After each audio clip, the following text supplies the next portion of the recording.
Think that should do it. Oh, goodness. All right, this is a audio test. I see people in the chat. Can everybody hear me and see me? Can everybody hear me and see me?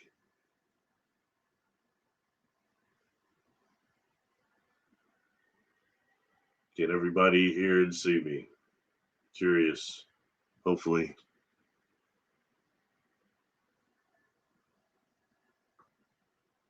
Hello to Jonaside, Matthew, Jessica. Can everybody hear and see me? Am I actually live? It says, oh yeah, it should be now. Okay. Cool. Thank you. Thank you. Thank you, Glenn Kelly. Thank you. Okay, cool. Sorry, more technical difficulties on getting on here. I've almost got the whole process ironed out, but this time it was a kid content thing, and but Lord knows I'm not trying to traumatize any kids. I wouldn't want it to be like that movie Trading Places when Dan Aykroyd wakes up. He said, "Oh, I was having this terrible dream that I'd lost everything, and it was all because of this horrible, terrible Negro." I don't need to traumatize any kids. Oh, I clicked on there and there was this horrible, horrible Negro on there. Anyway, all right, all fun aside. Thank you all for being here. I'll let everybody kind of check in a little bit, and then we're going to tackle these subjects just a little bit quickly, and maybe do a little conversation, and then move through. And this is one of those things that's really just for the benefit, really, of humanity in that way. And I want to say, make it very clear on these two subjects, everybody, that I am not a physicist. I'm not an astrophysicist, any of those things. I study human behavior, but I get pushed by the star beings sometimes that informational wise, they'll part things, transfer things, depart information to me. Let's put it like that. It's not the same as it used to be when I was younger. I don't always go up on craft anymore. You know what I mean? But now it's more of a telethought, telecommunication type of thing. And they had told me at one point, that's why I'm not into CE5, okay? At one point, they had told me that during one of these experiences that it's when I was younger, all I would pay attention to is like when something really would stop my world. You know what I'm saying? I would have some type of experience that would just completely stop my world. And then next thing you know, I'm, really paying attention to that. And that normally dealt with the ships and that vibration and that type of a thing. But they were trying to always get my attention in other ways, but I wasn't always paying attention, So sometimes the obvious is overlooked. So in that way, that's why I'm not real into CE5, because I've been on board some of these craft. I've been to communicate with these beings. I'm still in communication with them. And the difference to me is this, all right? The energy I get from the star beings it's always, although it's on that same CC type of level, it's got that energy, but it's more usually scientific and more information loaded in that way. And for the most part, they're always departing things to me that can advance human as far as healing and technology. It's never been this diabolical stuff. All right. The difference between, like, let's call some of the light beings or the angelics, they're coming even from a different area of the divine field that is more, it's more light giving, more energy giving, life energy concerning. You know what I mean? In that kind of way, when dealing with the divine field, it's just different vibrations I get from them and different information. It's always been that way. And I can understand it and make a differentiation before, or between, and sometimes when dealing with the star beings, quote unquote, that goes into multidimensionals, ultra, all the different terms they use, ultra terrestrials and all these classifications that really don't know. Anyway, so I was being pushed on this and to talk about this, and they've not let it go. It's been about 6 months, and now it's come up again that this thing of negative matter and negative mass has come up. And I'm going to try to talk to it in just a way that I'm able to understand it. All right. I'll relay it to you. I'm not a teacher. Somebody come up, an astrophysicist or one of them, they come burn me up. Okay. But the point is, I can understand some of this. So nobody's fool. And I can try to relay it. And all it takes is one idea to somebody that's way more brilliant than me that can take this forward as far as us becoming a type 1 civilization. That's what this is all about. We're at that point in evolution. I think that's the critical point. And it means we have to have evolution in consciousness beyond just this AI thing that takes us into being a type 1 civilization. So I'm here for that. That's why I'm doing this. That's why I'm talking about this stuff. It's a lot more than me. It's not about me. And I'm having issues right now because look, when I look at these platforms, this community, okay, I see a lot of cosplay. That's what it looks like to me. Okay, people trying to be bigger than what they are, more than what they are. There's nothing wrong with just being a normal person, being a crap taking, mistake making normal person like I am. There's nothing wrong with that. You know what I mean? But I'm gonna share some of the information I get from the star beings that these cats apparently do not. I don't hear them talking about this stuff. I'm sorry, it's not about 3i Atlas saving us all. That's not the information I'm getting. All right. So anyway, that's neither here nor there. But no disrespect to anybody, but I think this is more, to me, it's about, if you've had these experiences, I'm by no means special. I'm just one person, but most, like I said, about 80% of our population's had experiences. It's a matter of us all pulling it together, making the tapestry of it and understanding what's going on. That includes the positive and the negative, balancing both of that. And I think that that's what this is going to tie us into. Okay. I was recently talking about the yin yang symbol and how, to me, it always meant what they're calling now the 0 point universe, which means you have negative and positive created to make to form a balance. Okay. And for this, we're going to be talking about negative matter versus like positive matter and things like that. Now, when going into negative matter, what is it? Is one of the main questions. All right. Now, how is it not antimatter? The first thing you want to think is of antimatter. Antimatter is actually positively charged, as to where negative matter in negative mass is negatively charged. And I'm going to start showing some pictures. All right. But before that, I'll just go over some of this. And these are things I've done videos on. If you go to my playlist, I've got probably 30 some videos over time control technology. Go to that playlist. So these things I describe in these videos as well. So it's just drawing this together and trying to take it to the next level, how it connects with what I'm getting from them and everything as far as us going forward. So, okay, so negative mass. We've talked about actually normal like frame dragging, inertial frame dragging, like something like if this is the Earth here, it creates the gravity, bend space and time. Okay, so what I'm going to do is I'm actually going to show a picture with this. And I know that sometimes that just describes things a little bit better than you just looking at me and me talking, looking at sometimes seeing myself. It's always all weird. Anyway,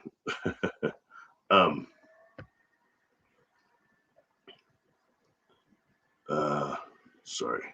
It's a little different on this one, but I'll start getting it quicker as we go here.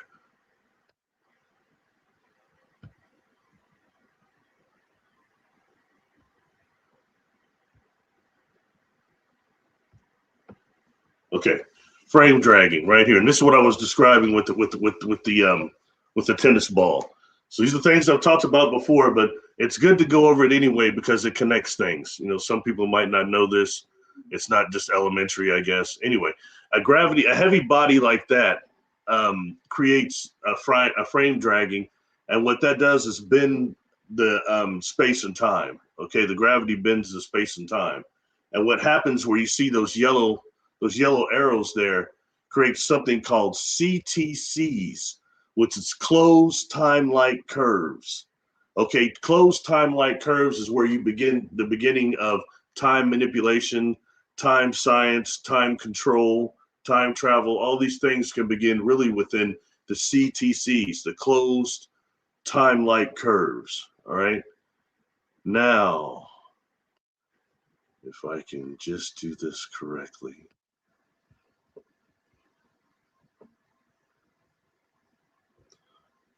Okay, boom.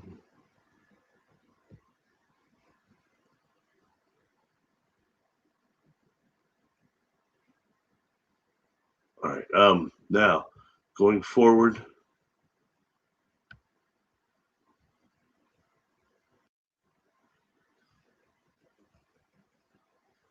Okay. Yeah, it's just a little bit different on here, but I'm still able to get it. Okay, now changing this. Okay, going from what I was just saying, which is going to be inertial frame drag that creates closed time-like curves. What's different about negative matter and negative mass is that it actually goes over. It goes over instead of being creating down below, it goes over in that way. Okay, so it's changing the way you would experience closed time-like curves, and also it's repulsive gravity is what you're looking at. So when you deal with negative mass and negative matter, you're dealing with repulsive gravity.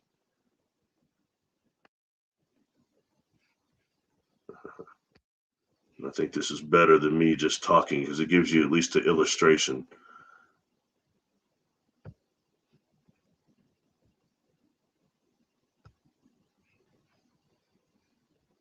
So when dealing with repulsive of gravity,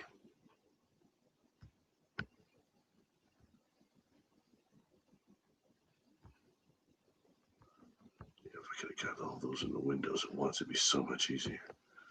Okay. Negative mass object repels a positive mass space vehicle, which tracks the negative object, so they move off together.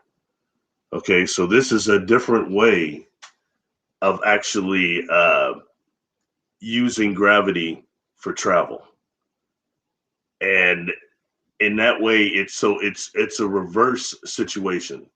Like I said, this isn't antimatter. This is negative matter and negative mass. And, you know, it's somewhat new, and but by no means the first concepts, but it's something that we're going into more now as our science goes further. All right. And I like that illustration because it's dealing more with what we're going to be dealing with, which is space travel here. Okay. So so we're dealing with repulsive gravity and things that'll take us even a little deeper. Sorry, I didn't check into the chat very good. I realized I just got to going real hard. Steve Wolf, thank you for being here. Jessica, you're here. Thank you for getting me on here again. Amira, thank you for being here. Sorry, everybody, I didn't really check in for I just got to rambling. Jarrell, thank you for being here. Right on, right on. I appreciate you all being here. Urso, thank you for being here. Philip, thank you for being here. Cool. Excuse me. Anyway, so going back to the issue of negative mass. Now,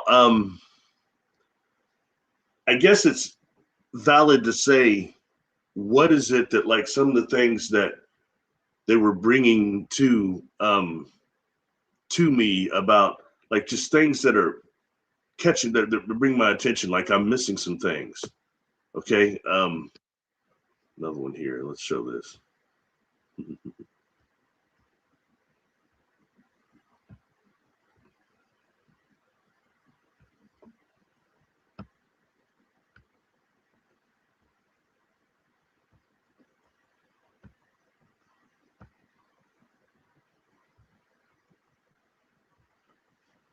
Exotic matter. Exotic matter is a hypothetical matter which is believed to have no negative mass and gravity, unlike normal matter and antimatter. It doesn't attract other objects closer. Instead, it repels, just like two same pole magnets does. In fact, exotic matter don't follow our known laws of physics. Now, my friend Jessica Jones is in there moderating for me. Now she's a big fan of CERN and the other hadron colliders. And I've talked before about how we've had others in the past that were not just Fermilab, but also what was called the Cosmotron. And so those are cyclotrons, go back to the 60s, but they're more advanced now. But when dealing really with those hadron colliders, you know, so many people talk about the God particle and all that.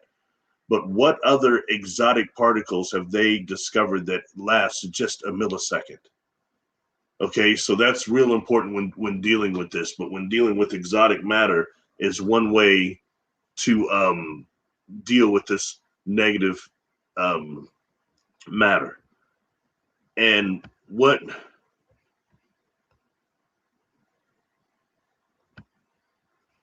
starts coming up for me, okay, are certain similarities when dealing with life energy and some of these constructs and some of the engines and things that I've showed you. And I think I'm going to tie it in like what I've been picking up. All right. Something that starts coming up is that they're giving me, you know, like drawing my attention to. Okay. So then I started looking up, and there's people that have talked about it, but I didn't really, you know, it's just not something that really had caught my attention. I'm going to show that to you real quick. This keeps coming up. It's, you know, I'll wake up or something and they're wanting me to look at these two things and the similarities here. Okay. And there's people talking about it. I just never really noticed it or thought about it.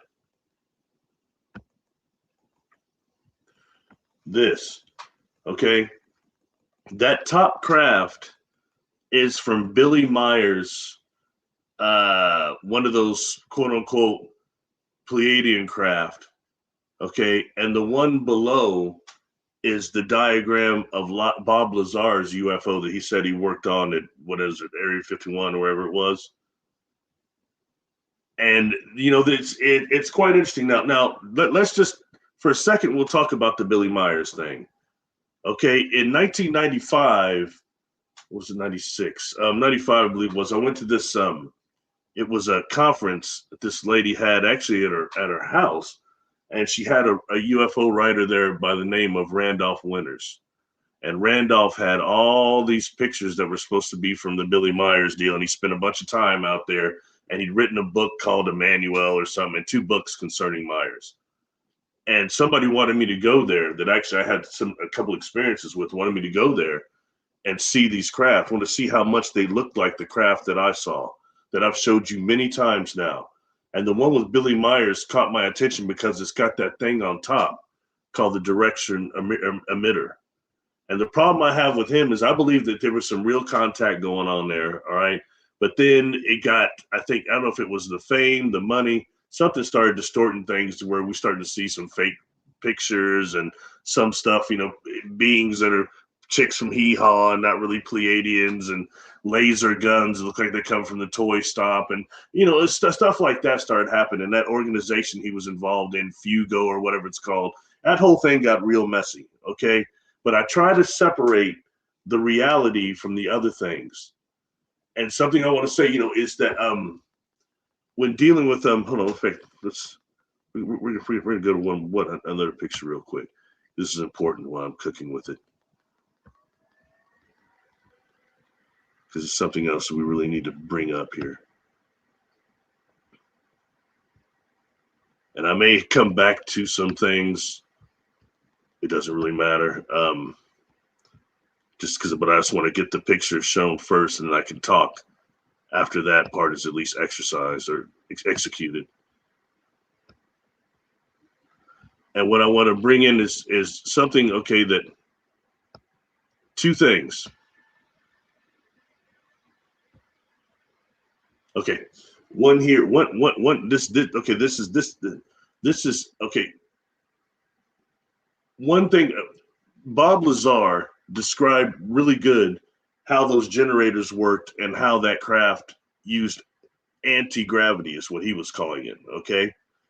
Now really it's gravity modification in my opinion, but he had mentioned how it's used something called 115, element 115, and how that he thought was from another sphere, another planet that interacted with gravity and had an effect on gravity.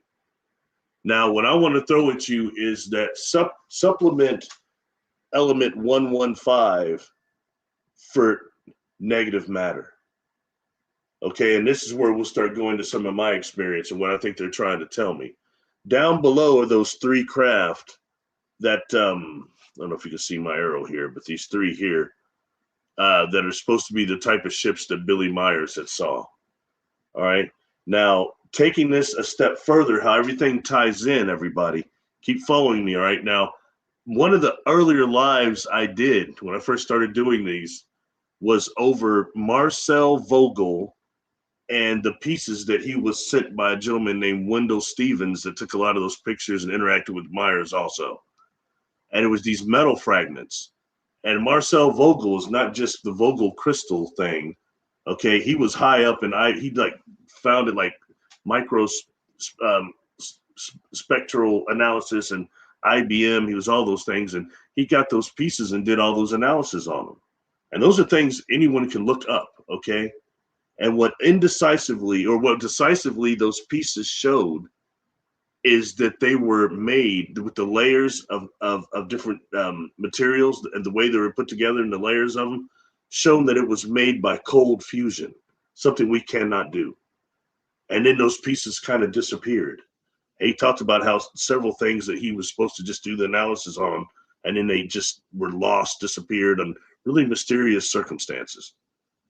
So when I start looking at this type of stuff, and he didn't know where those pieces actually came from, just supposedly they were connected to Billy Myers, sent to him through Wendell Stevens. But did they come from one of these craft Lazar was working on? You know what I'm saying? It's just food for thought on that I think is very worthy. But when we're dealing with this, how Bob describes these craft going against like this with the 115, I think if we put the negative matter and negative mass into this, it changes everything to a degree and intensifies what he's showing here. And I think maybe his or maybe lower civilizations compared to what I'm talking about and maybe what I've seen. So we'll talk about that a little bit here too. Hopefully everybody's still following me here.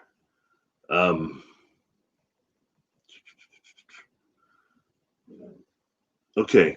For me, and dealing with what would be possibly seeing something that I think what they've been telling me all along. So I keep picking up this, like you're missing it. Like it was simple, something I was missing concerning the propulsion and the conversion, the process of what I've seen. Okay, not just the life energy that can be pulled from water, but also some can be energy from some of the beings themselves giving their Kundalini energy, life energy also. It takes us into that high energy orgone, that high energy prana, that type of a thing. All right. In the situation of this, and what I'm going to show, yeah.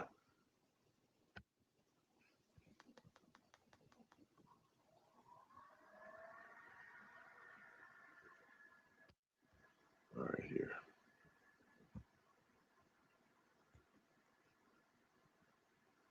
And you've seen this before, so this won't be something new, but I think it's important to include this.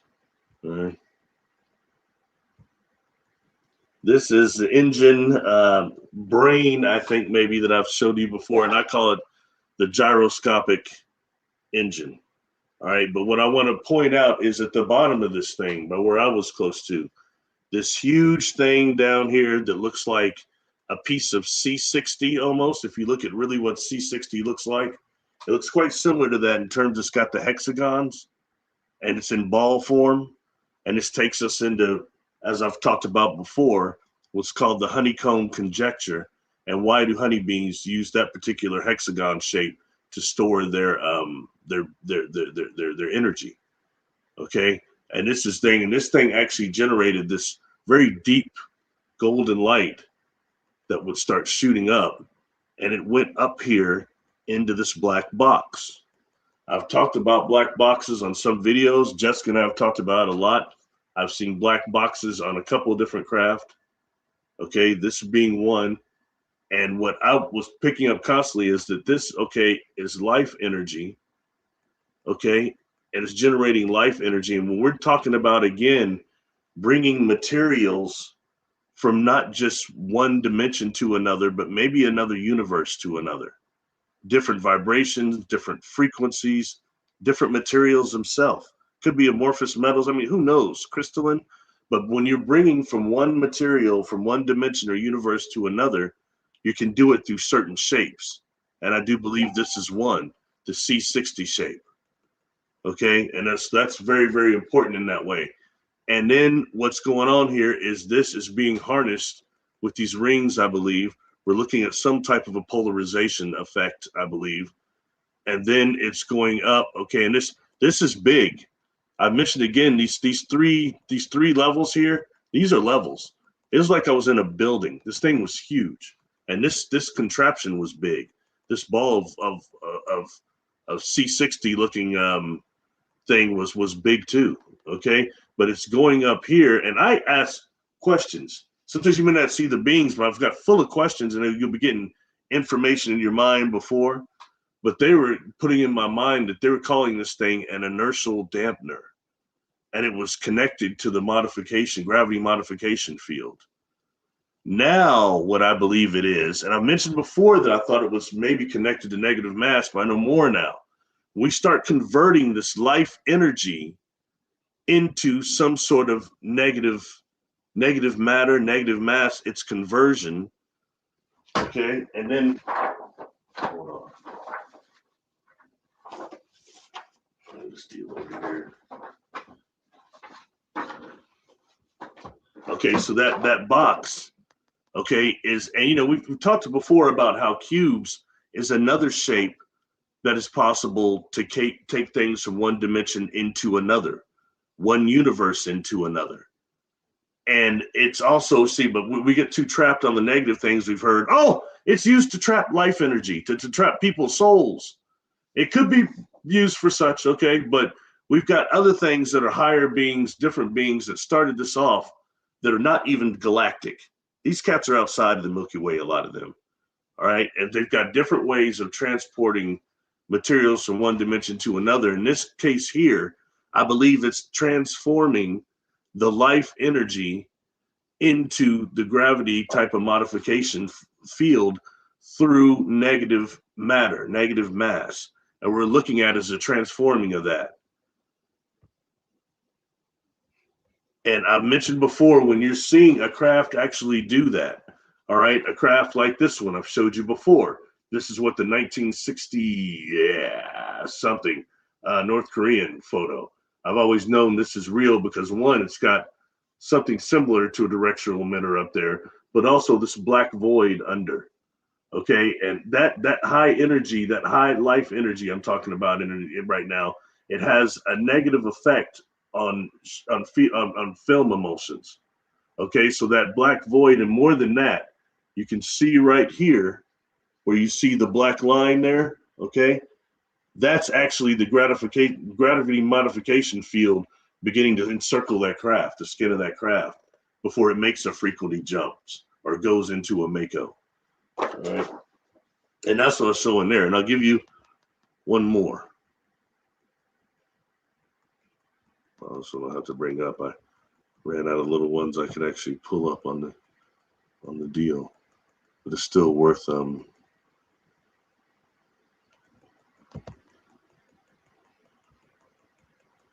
And what this is another room or another craft, right? This is not the same one. And not the same experience. But this is the craft that I've showed you before. The one I call the morphing craft, the organic morphing craft. And this is the first room I was gone into. And I went into those doors that I like to went through them, it seemed like, actually. And then I was in this room, okay? And it was, first of all, she did a good job illustrating this, but keep you in mind that this room was much bigger than it appears on this illustration. I thought it was almost like a cargo bay. It was very large. I mean, to be honest with you, it was as large as the whole thing I was seeing in the sky. And in there, it had this black box. And this thing was big. It looked like it was sitting on these, they looked like maybe carbon tubes, large carbon tubes, almost shaped in a way of like the spoke of a Cadillac wheel or something. And this thing, and they were connected to this black box. It was sitting at this weird angle. I don't know. Look, I'm not a mathematician. I don't know what you call it, a 98-degree angle, whatever. But when I look up at it, it made me kind of dizzy. Okay. That's when the whole temporal aphasia thing started. And that's what I'm picking up with this thing. It's some type of inertial dampener type of thing. Okay. And I think it's got life energy in it. And I think it's connected to the organic craft there in that way. You know, I don't understand it all, but I will tell you, I know it's temporally displaced. And that's why I was getting sick when I was near it. Okay, meaning that it was a different dimension, a different temporal sync than the rest of that craft was. And that's when all that started for me, that whole feeling of sickness. Anyway, so all right, so that's just another example of the black box. But there again, I believe it's using for life energy, but also using for gravity modification. And now we can throw in there, it's using negative matter and negative mass, perhaps also. And you see whatever it is, those spokes going into those tubes going into the organic wall, it's doing something. Is it negative mass it's feeding? Because if you look at some of the diagrams of some of the people that are actually talking about negative matter versus negative time space, okay, they're giving examples of how. Well, in fact, we'll just include that right now. We'll include something that is called direct theory and direct holes. Okay, I'll just throw this in. I'm trying to make this in a way that anybody can understand this, hopefully.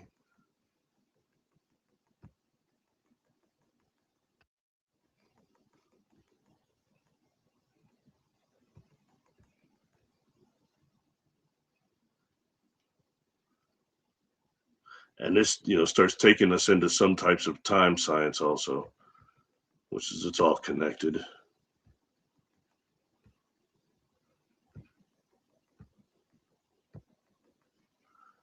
That's why I just include this, because when dealing with some of these new ways of propulsion and things, okay, what I really want to throw in here is that his theory involved something they call direct sea, which means there's a whole sea of negative matter and negative mass that we exist in with the other. So that is something, and then that starts taking into certain types of propulsion as well as something that's known as Alcubierre warp drive. Okay. And we'll just keep going with this. It's best if I illustrate.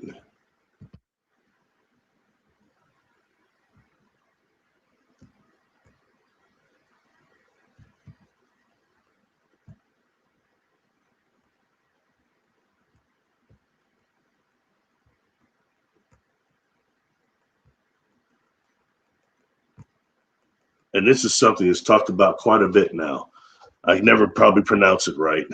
Alcubierre warp drive. Used very much for beyond light of speed propulsion. All right. And what this involves, though, is stretching space-time in a wave, a fabric ahead of the spacecraft to contract the space behind to expand. Okay. And the ship can ride and wave, accelerate in high speeds of time travel. Now, if you take the repulsive gravity, okay, of negative mass, and that's going to have the exact different effect to where it stretches out, and it's going to be a reverse Alcubierre warp drive, I believe, in the way that you're going the opposite way and using the negative matter. Okay, now something real interesting. And what I'll do is I'll post this PDF. In fact, I sent it to Jessica. There's a PDF I have. It's an unclassified document that they're trying to actually, what they were proposing was to mine a tunnel through the moon. It's in this document. I sent it to Jessica. She's got it too. She can probably post it on there. Anyway, they're trying to moon through a tunnel completely through the moon so that they can harvest the negative matter that exists in the gravity well within the moon, and then use a slingshot and accelerate outside into hyper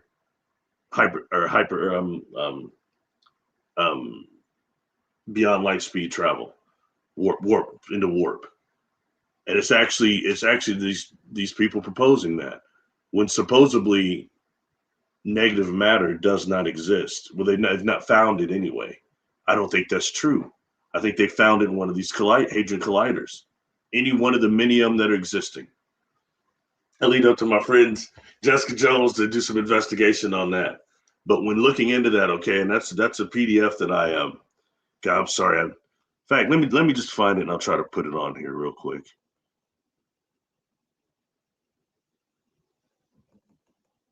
See if this is it.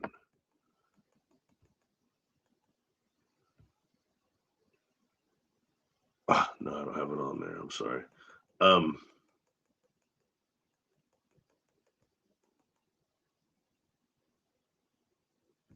on.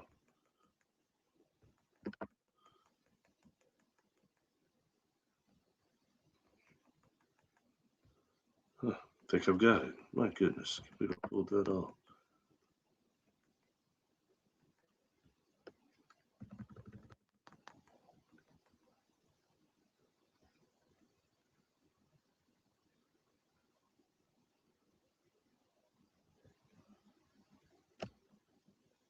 I think that was it. Hold on.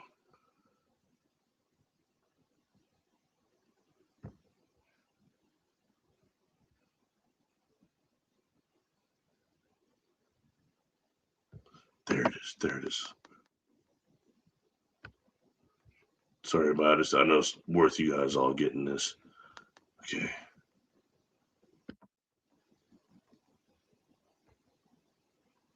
Aha, there it is. Okay, I just put it in comments there. Check that document out. Check that declassified document out where they're talking about trying to mine the moon to get negative matter. Okay, so that's a very real deal. Why would they be even proposing that for something that doesn't exist? So it's these little things like that that leak through that I think are worth catching, especially, you know. And it's interesting what really is in the middle of the moon. Is there that computer in there, or what is it? Or is there a gravity well of negative mass there that they're trying to access?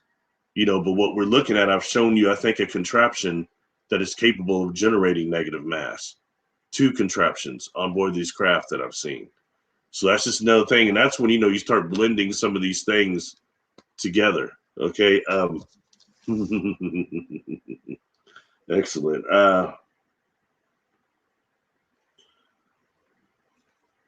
For what it's worth, okay, so another experience I'll bring out occurred with this being.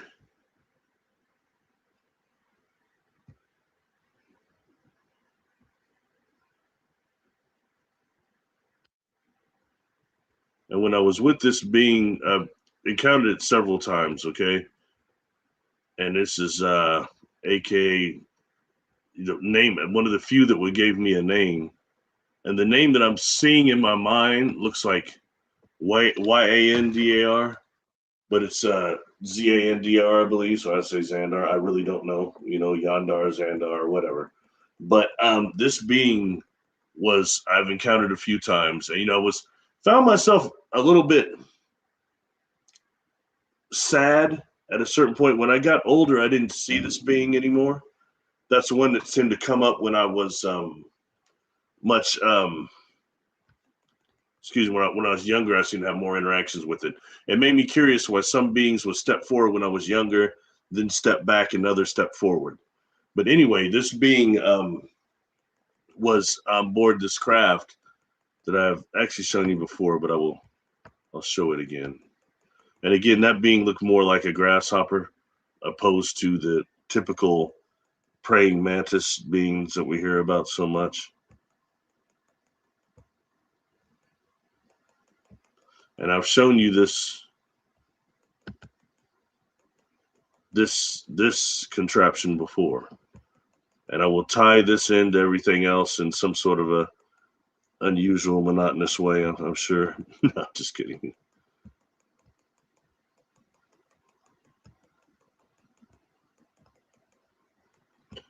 Okay. This here. And she did a pretty good job with this, but there were no windows in this room. Okay, it was not windows. But that's all right. You know, I harassed that poor woman so much. And this thing was really big. Okay. The crystals were even bigger, maybe represented here, and they were bioluminescent. They were glowing inside. And when this thing started spinning, it was moving so fast that I couldn't see the crystals anymore. It was generating this hum.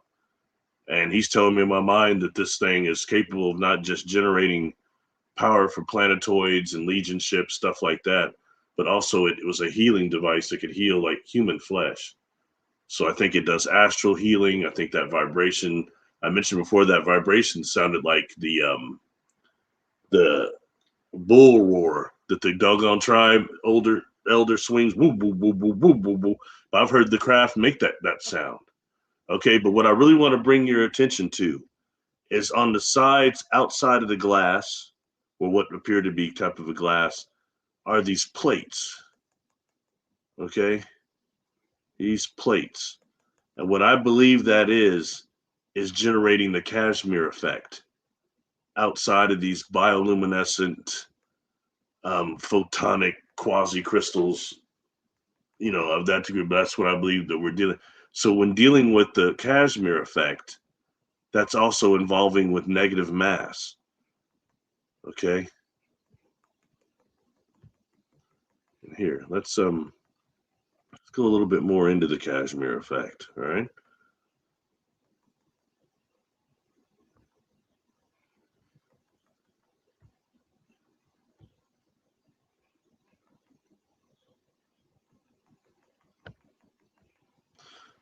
It's just an illustration of the Kashmir effect, so you get a better degree, a better idea of it than just me talking about it.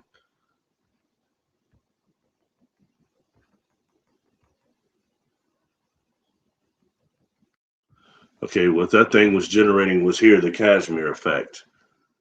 Okay. It's where you get two plates in a vacuum.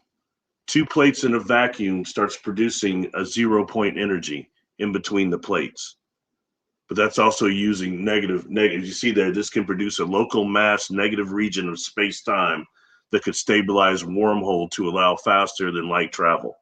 Now, when you start really looking into the science of this, you'll see that they're saying now that they believe to actually hold a wormhole open or a black hole open, you need negative mass or negative matter. In that way, the negative energy to actually sustain the aperture itself being open and things of that nature. They're really talking a lot about that. And we start dealing with these wormholes at what we can call superluminal travel.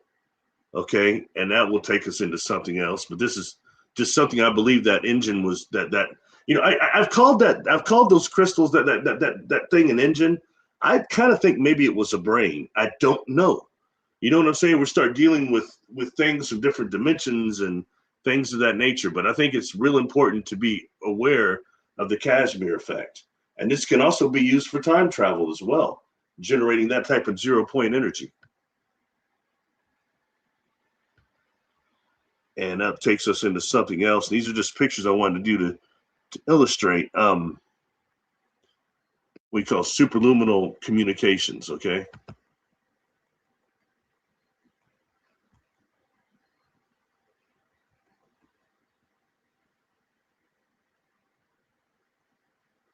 And this actually can take us into something that's called quantum tunneling too.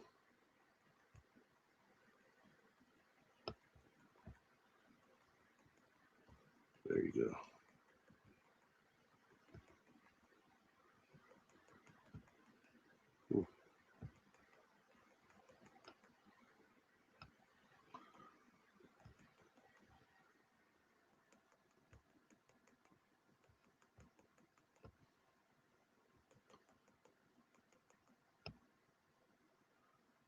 Okay, this superluminal communications.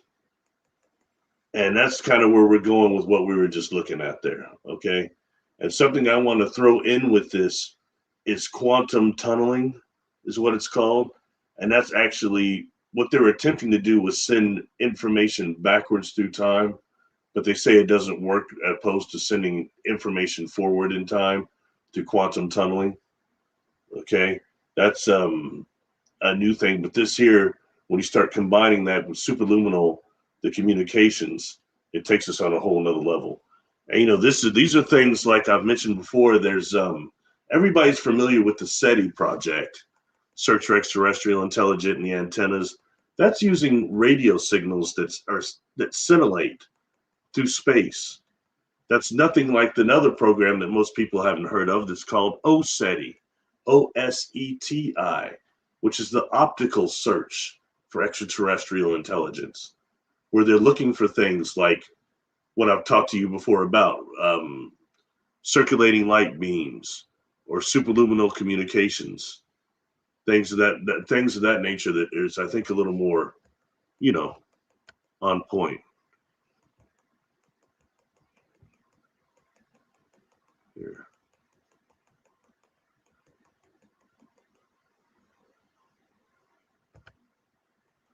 Just a quick picture of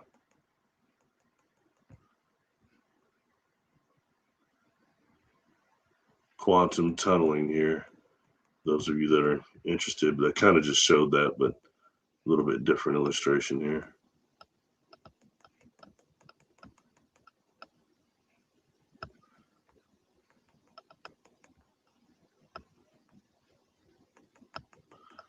There, quantum tunneling.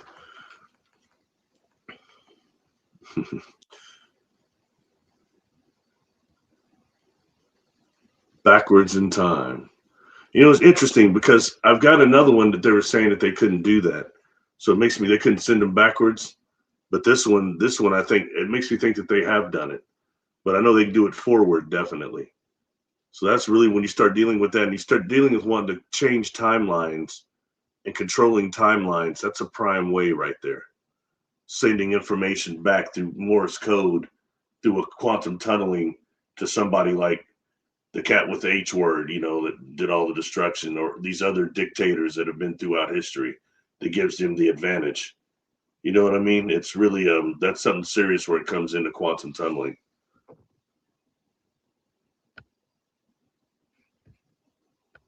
For what it's worth, I'll show one more concerning that too. I think is really important.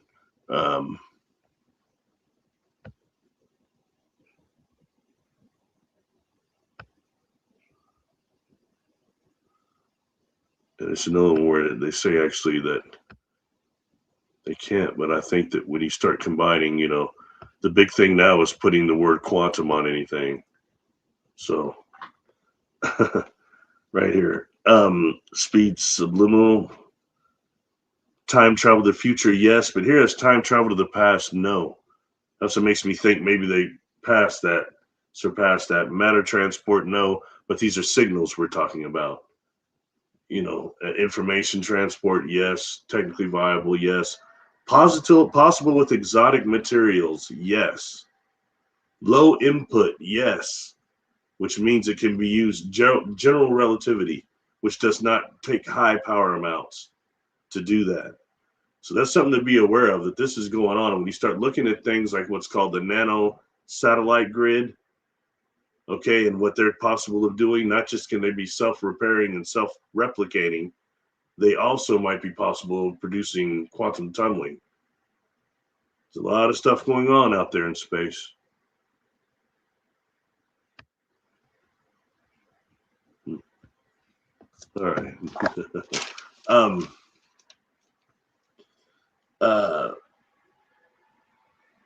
So I think that's actually a lot I want to talk about that. I'm about to switch the topics here, but let me just make sure I've given you all the examples that I wanted to show you.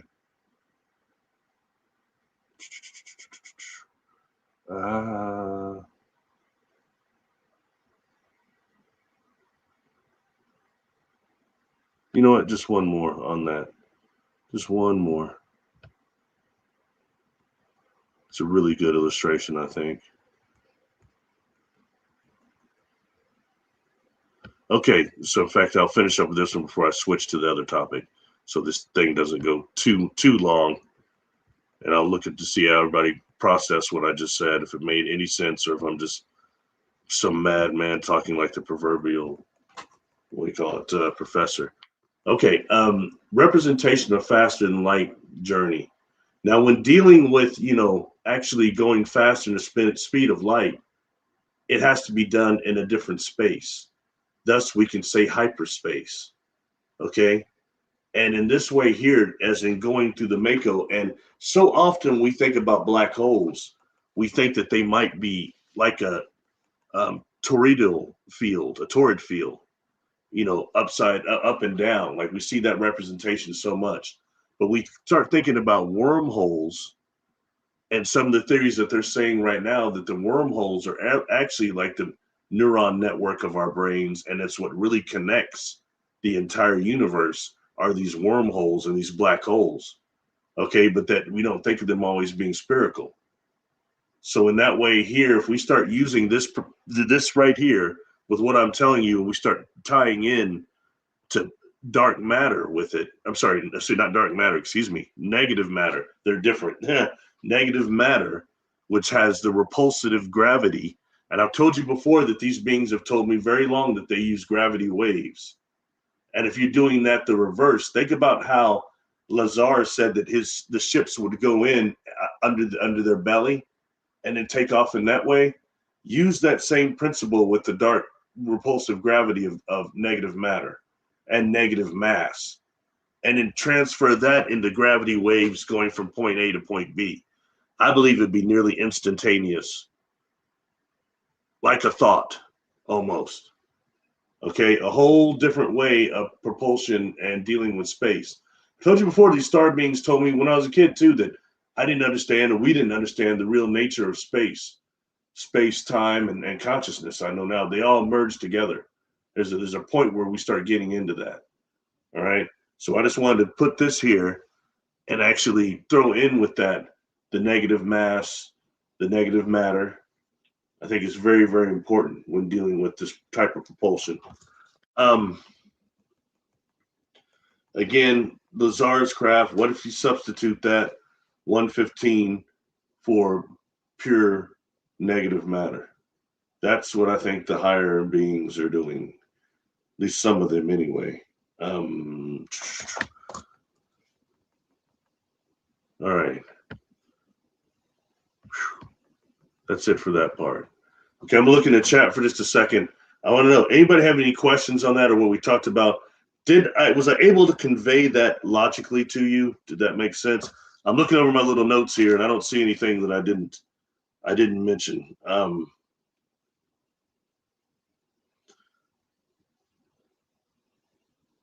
Yeah, we got Akiberry, right?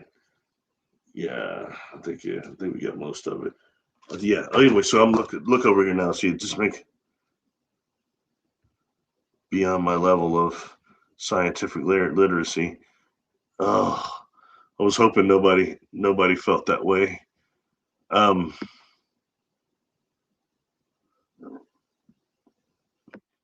It's like a cross, including cube. Mm-hmm.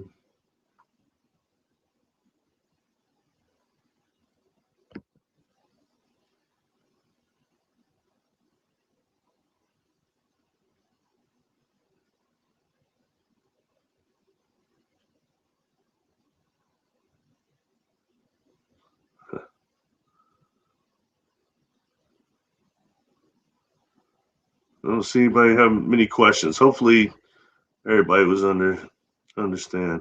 It's not really string theory here we're talking about, but that could be connected in terms of, I think instead of strings, you're dealing actually with the black holes, the Makos themselves, that will refer more like a mirror neuron network, which makes sense because the information that Rudy Shields had got, as that the black holes operate on a brain wave, conscious wave type of way, which are like brain waves. I mentioned before how when you have the black hole, something that passes through, you have a perfect copy made on the surface, which is called the quantum hologram.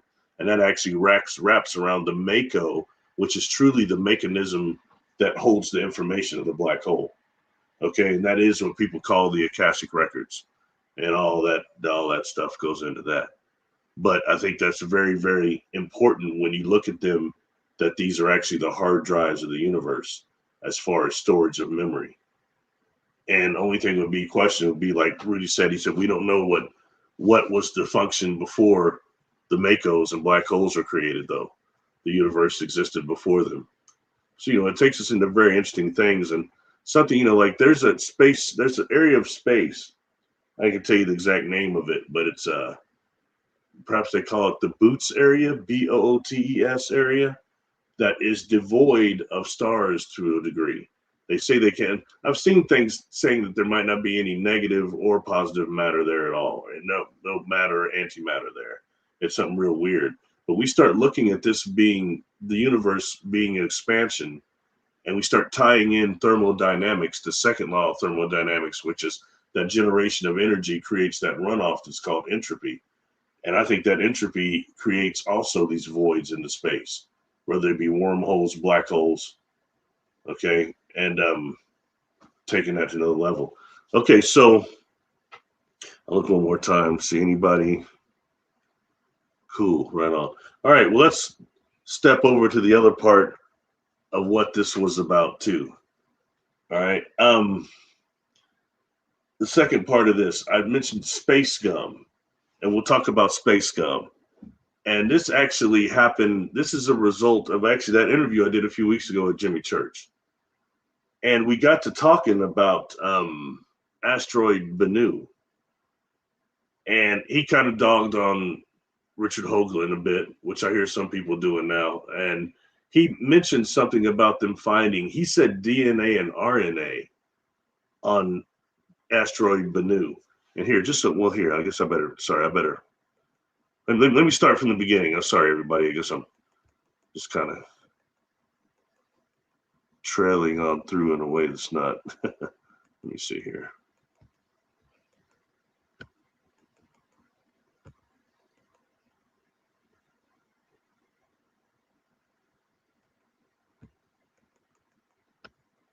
And this one I think will be a little more understandable. It's not quite as far out as the last one. They're not quite as scientifically, I don't think.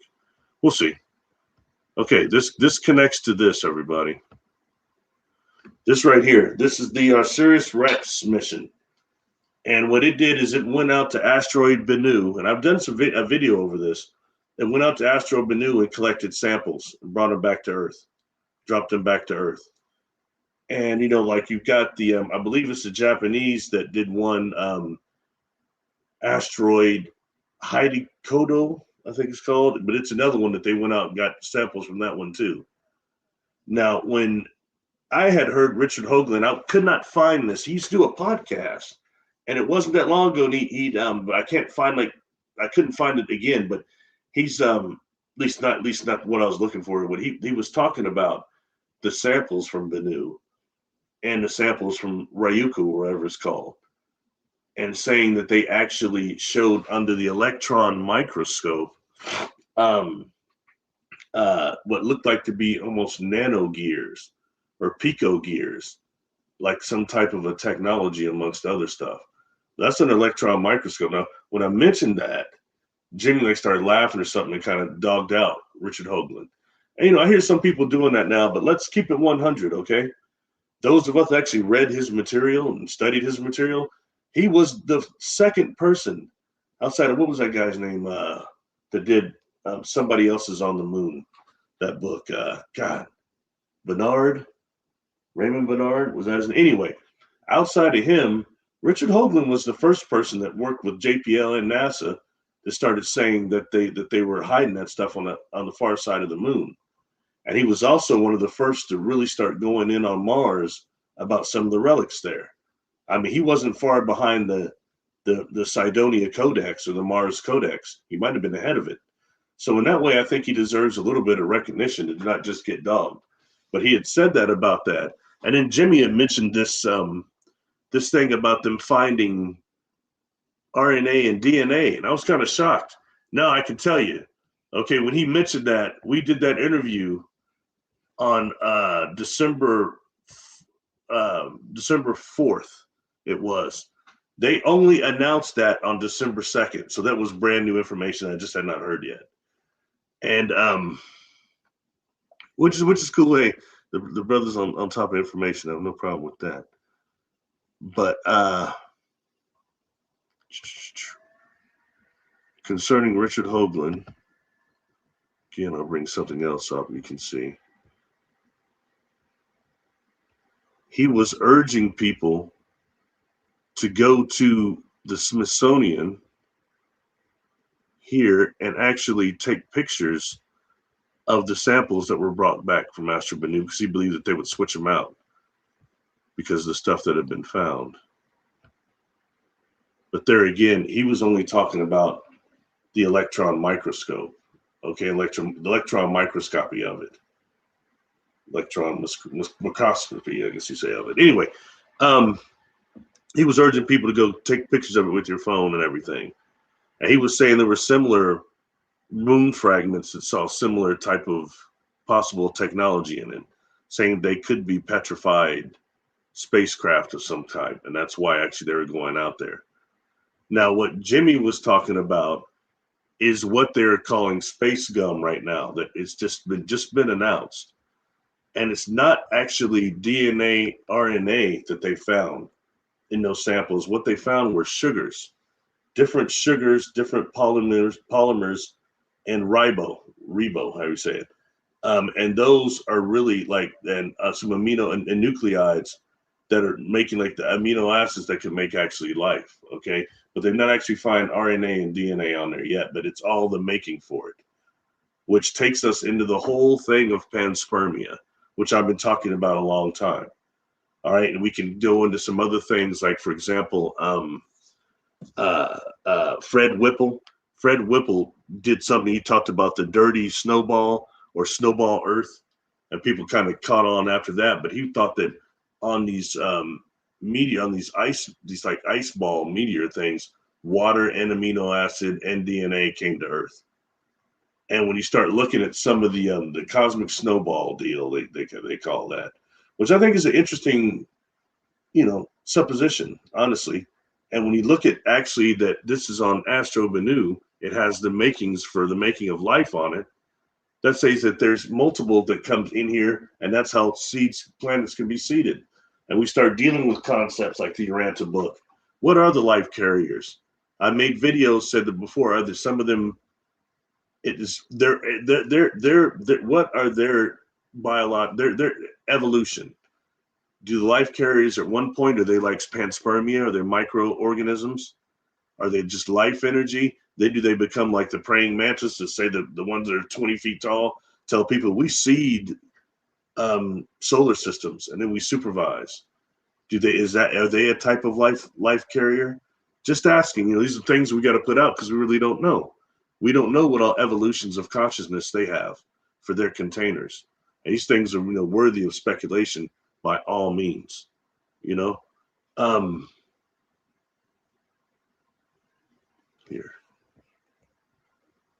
Here, we'll take a look at one of these. Getting back to the Asteroid Bennu, let's see here.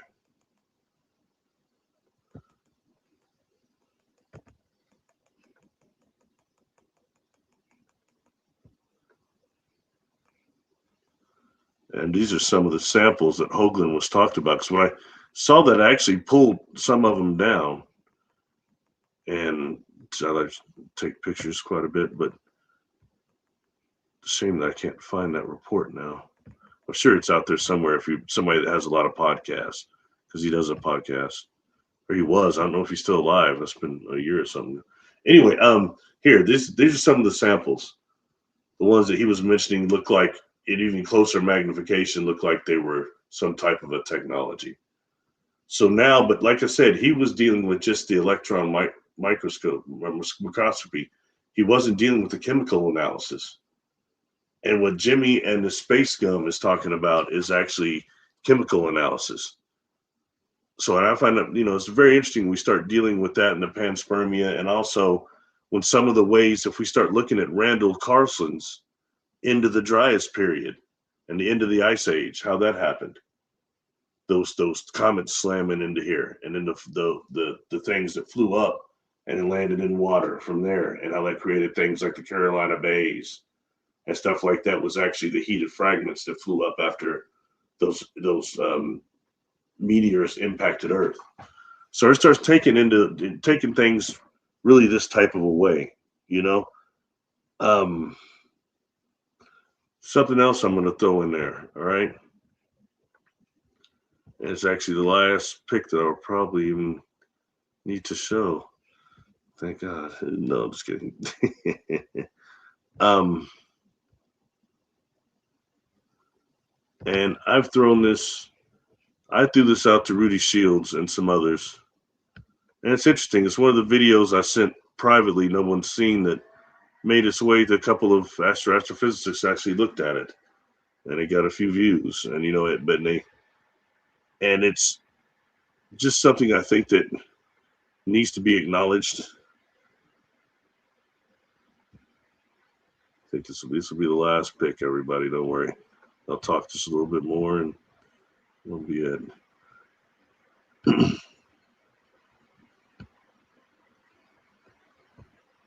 Here. Microbial dark matter. You all heard me talk about the deep biosphere of the Earth, okay, which is scientifically proven, and how there's over 95% of Earth's undiscovered bacteria and fungal components there. And a large component of it is melanin dominant microbial dark matter. And I believe when we start dealing things like the ISIS thesis, okay, and how they're talking about how Judy K. King is talking about not just the microbial cloud around us, but also the lambda phage, and how lambda phage is part of our uncoded DNA. And if it can be activated, how it can actually regenerate, not cellular, but regenerate our ability to not lose our life memories through the death process. Okay, and keep us enlightened in that way to where we can. The ISIS thesis deals with more getting outside of the with the thermosphere and outside of the the heliosphere, and then that's the part of us that is quote unquote the mind of God that takes our life memories, or the beak of the eagle, as Castaneda would call it.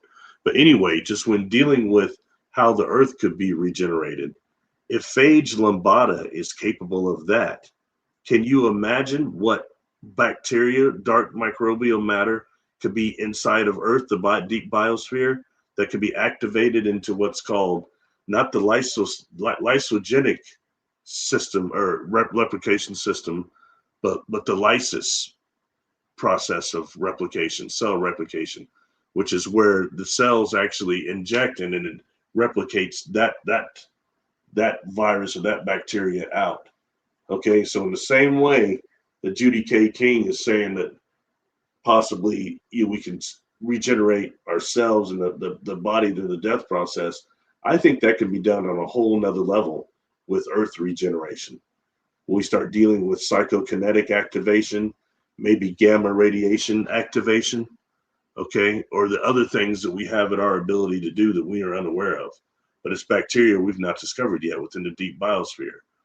And this takes us into also, ties to me closely into radiotropic fungus found on Fukushima, found in Chernobyl. The chaga, I think the chaga is quite melanin dominant mushroom there too, is it not? But anyway, that's just fungal components, but also biological. So I want to bring this up with that. And what I have said before, when I proposed to Rudy Shields and the others, I believe actually the inside of the Makos, I believe it's dark microbial matter. That's what I think. And these guys are saying, well, he's taking panspermia to a whole nother level. Maybe, but they weren't laughing. Maybe it's not the hog's bison inside the inside of the Mako. It could be dark microbial matter. And it's where the organic factor comes in more than we ever thought with our creation, with our everything. Am I right? I don't know, but it's very much worthy exploration.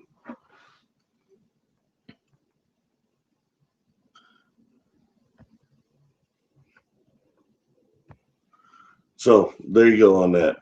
Something else, look, I've got a video I might release. It's, some of these missions they send out are interesting, but there's one called the Barry 1 mission. Kind of like the name, but when you start dealing with these nano satellites, these other satellites, they're supposed to be self-replicating and self-defensive and self-repairing. That's a big one. That's going to be one that's supposed to put out like these others, and it almost sounds like what UFO Highway, that dude Sanchez was calling the mother that's supposed to be over the nano satellite grid, and mother was supposed to be responsible for delivering or different materials and things for self-replication and self-repairing. So food for thought again. And when I watched some of the was it the new Predator movie? That was an interesting movie, Predator Badlands. I went and watched that, and they had I can't say it was a great movie. The special effects were good and everything, but I saw several things they incorporated when it comes to quote unquote Wayland Industries and moved things from the Alien movies and the Predator movies. It's kind of interesting when how they brought some of those things up. So anyway, I don't want to spoil that movie for anybody though, but it was different. It wasn't a slap your grandma movie, but hey, it is what it is. Sunfire Goddess, Stammer, welcome. Glad you could make it. Philip Blair, welcome. Yeah.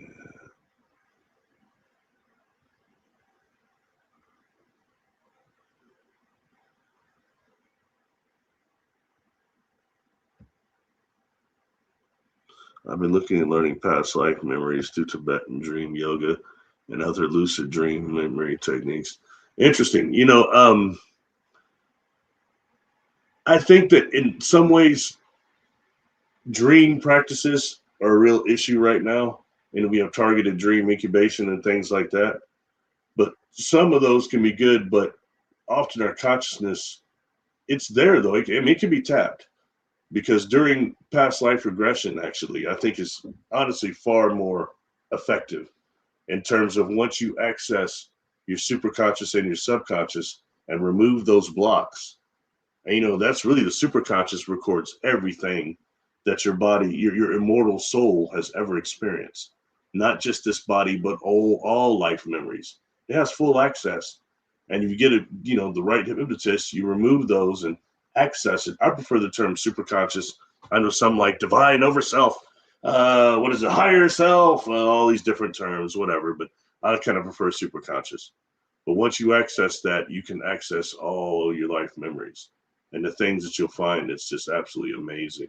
So sometimes it's a way to even more directly connect to it, But as far as that, more of the dream practices that I practiced were more along the Toltec lines and things that Castaneda was showing and other things like that. What's that guy?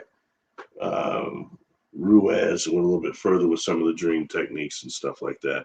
But I'm more of a gatherer, aka stalker of energy. I'm not as much of a lucid dreamer as some. You've got those that are just born lucid dreamers. That's a very special gift.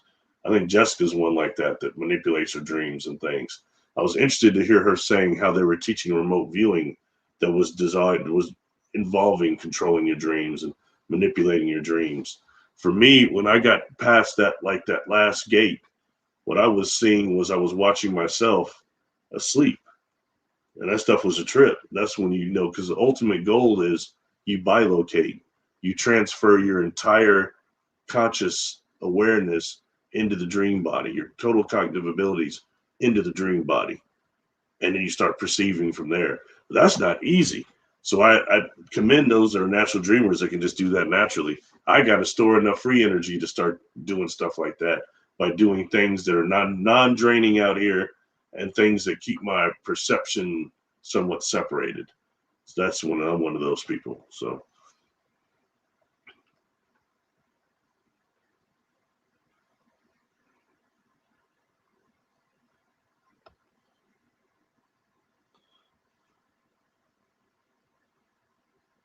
Possibly, a couple of things that could be a merry dark flame. It could be an incubus or a succubus that's messing with you when you were sleeping. Okay, it could also be a type of an abduction of some type too, but it could also be an assault, something grabbing you. And it could also be an earthbound spirit.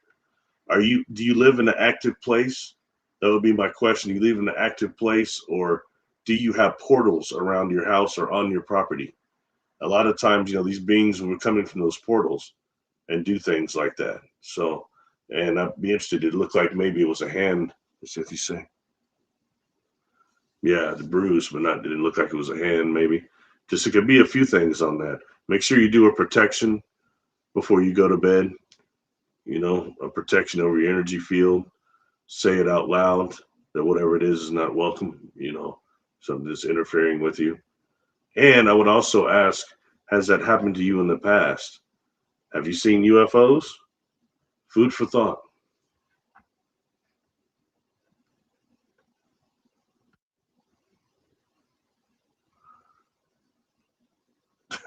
See, I was like that too. It was really hard. You know, the first gate that I had so much power getting through, problems getting through, was the simple technique of looking at your hands.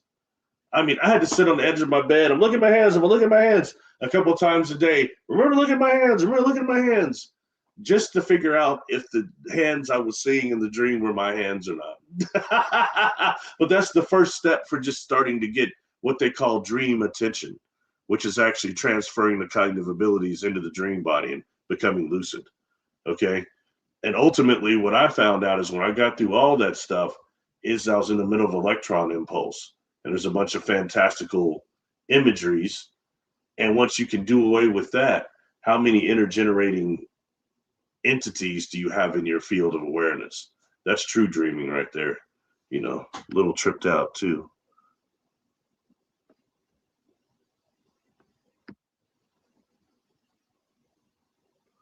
Sorry, I'm going back up, everybody. Center Phoenix. Susan, what's happening? How's it going? Thank you for being here. Boom tubes. Yeah, you know, that I'm getting to wonder how much of that is truly jump rooms itself. The boom tubes is really just jump rooms themselves, and how much of it is actually anybody going anywhere within that QSA, that quantum synthetic environment, especially now knowing when they're doing the things that can also deal with the particle synthesis. So that means in this thing you'd be able to touch everything, touch and live just like here.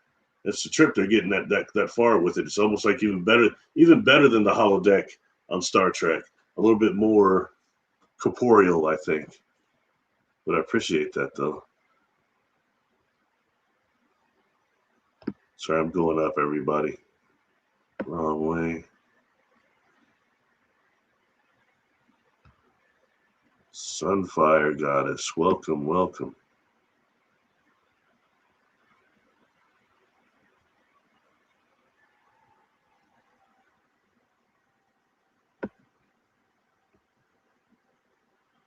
Rayla Carson works very interesting. Been looking and joining one of his Ice Age flood tours. That's cool. You know, I met him, Philip. I met him in Vegas. A lady named Kimberly introduced us, and we sat at the table and talked for a little bit, actually, probably 30, 45 minutes. Fascinating man. You know, and I'm glad to see scientifically a lot of his theories are getting validated. You know, some of the things he says about the Atlantic, was the Atlantic Trench, or no, Atlantic, oh gosh, sorry, he's just done a bunch of stuff, but all of it, especially into his end of the Ice Age stuff, I think is some of the most interesting about the people, the things that would have got pummeled up here. And I think it gives us even more scientific validation. So yeah, I agree. Very interesting. And the stuff he said, most of all his work is very, very interesting. He's an absolute genius. Once they're talking to us, I was like, well, this cat is sharp, man. I enjoy talking to intelligent people.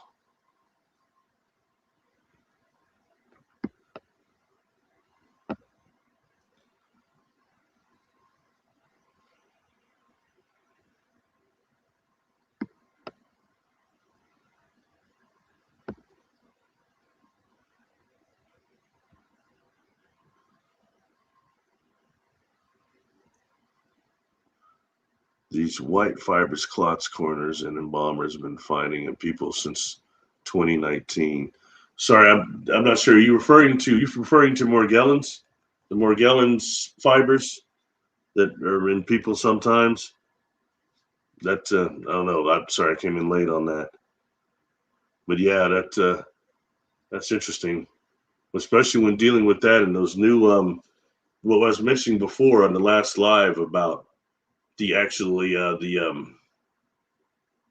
Mind Nexus group and how they're doing those nonlinear junction detection scans, and how much people have these clusters of self-assembling semiconductors and self-assembling biosensors in their bodies that can catch all these frequencies. I mean, that's very real. You get somebody in the anti-echo chamber and start running that type of a scan, it's really showing you something. You know what I mean? So yeah, and this how that's probably connected to also the chemtrails and what they're spraying. And I've mentioned that before on that deal that I said there was a deal that show what in the world they spraying was good.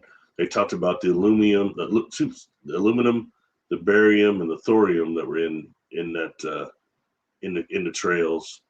But the stuff I saw Dr. Blair, the analysis that he had, it had this stuff like pneumococcal meningitis, pseudomonas, non-human T cells, cow manure,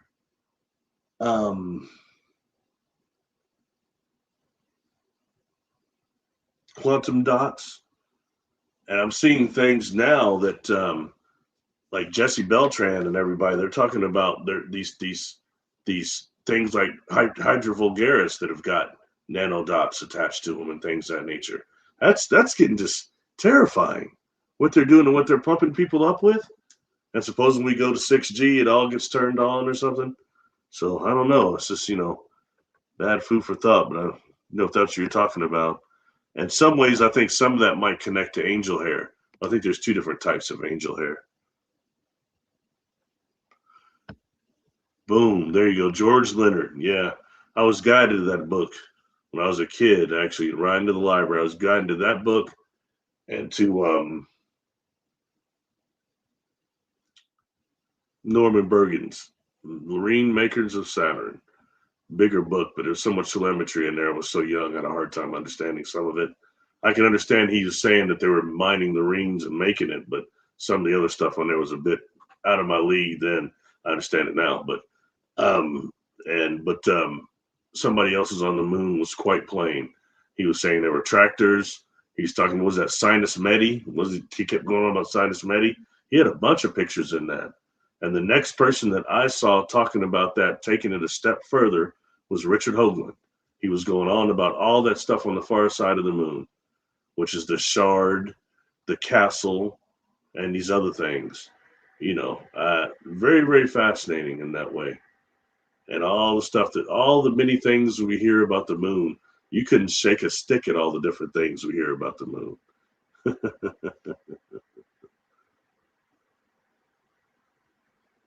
Really good chat, it looks like, everybody. Oh, I give it just a few more minutes before I get out. But hopefully this is Boots Void. There you go. Yeah. Interesting place of space. Very interesting place of space. And something else they've been finding too. These very big, super habitable planets, like super Goldilocks, like Earth is habitable, but planets that are like 100 times more habitable than Earth. They're called them super habitable planets. The stuff that they're finding and they're coming up with, it's really fascinating to me. And that part is kind of cool that we go further with that. But I think the Boots Void is more than it appears, and I think when dealing with these other voids in the other universes that maybe be generated by entropy, maybe something else, but I think it's really worthy of thinking when it comes to really how does the multiverse how is it truly formed?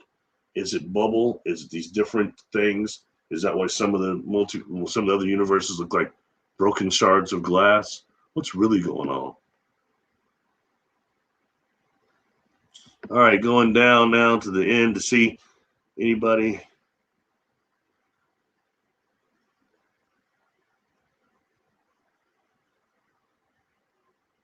Abduction dreams, like 3 of them. Angie, what's up? Greetings, Ossie. Kyle, what's up, man? Welcome, both of you. Glad you both can make it. Thank you for stopping through. Appreciate you taking the time, and hopefully I wasn't sounding too weird on the stuff I was trying to explain. Sometimes it's not that easy to put it in terms of just because I'm not, like I said, I'm not a scientist or anything, but I have a small understanding. I try to just relay it in a way that I understand it, which may or may not make sense. Hopefully, it's not too whacked. Not too whack. What's up, Barry? Do you remember the story of the pilot who went through some type of time warp into his destination at least an hour before schedule, leaving up Florida? There's been a couple of those, Susan. Yeah, and interestingly enough, there's a episode of the Twilight Zone that had this guy that went through one of those. He ran during the war up there, and he winds up landing. He was like this British cat or something. I can't remember the exact name of it, but that I think is more has happened several times around the Bermuda Triangle, and maybe that guy was he around the Bermuda Triangle or the Devil's Triangle? I think there's these places that are not just the natural portals that are unstable around the planet, but I think there are also places where those solar magnetic photonic crystals are still pulsing, and every time they pulse, I think you get some type of a type of a portal or a skip or something like that. And I think those areas are really, really important for that. Always felt like that, and some of that deals into some of those things, like those ships I've said that come up from inner Earth and charged with the solar magnetically charged crystals, and they have to come up and almost like solar cells, get them charged every so many years. And those are some of the phantom islands we see that appear sometimes. I gave Jessica that as a blind target to see if that was right, because this is what I was seeing and always thought. How much of what I see can be backed up by the data of what she gets. You know what I mean? It's just that part of the work has been really fun. But yeah, I can't tell you the guy's name, but I've heard that a couple of times. And Susan, also there was a couple of ships that have experienced that too. And I want to say that one might be more in the Devil's Triangle, ships to where they like lost some time or something beyond the Philadelphia experiment. We were all familiar with that. But some of these time distortions that are natural to Earth, which I think happen all the time, and whether it be sound, sound vibrations that cause them, or natural magnetic fluctuations, or just the area, like I said, that might have some of these solar magnetically powered crystals that were once from ancient Earth, ancient civilizations. Been a lot of civilizations here, and a lot of civilizations that lived right here alongside of us that still have technology that might be function just a frequency out of our realm.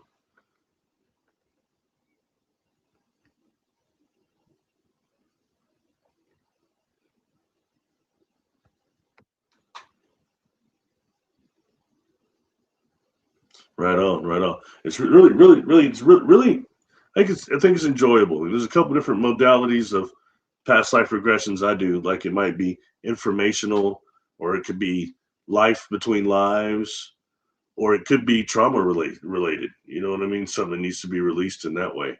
So so those are the three modalities I kind of prefer, but they're very worthwhile, and it's cool because the thing about it, Philip, is it gives you the power to know your own. You're telling your own story to yourself.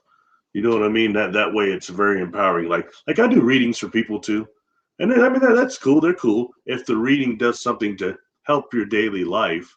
That's where that really comes in at. But when it comes to the hypnosis sessions, it's the inner earth, the inner power of the person that does it. It's them. And it's weird we're not like that all the time, but once you tune in, it's like, because for me, like I learned to be a hypnotist because I was trying to hypnotize myself for all this missing time.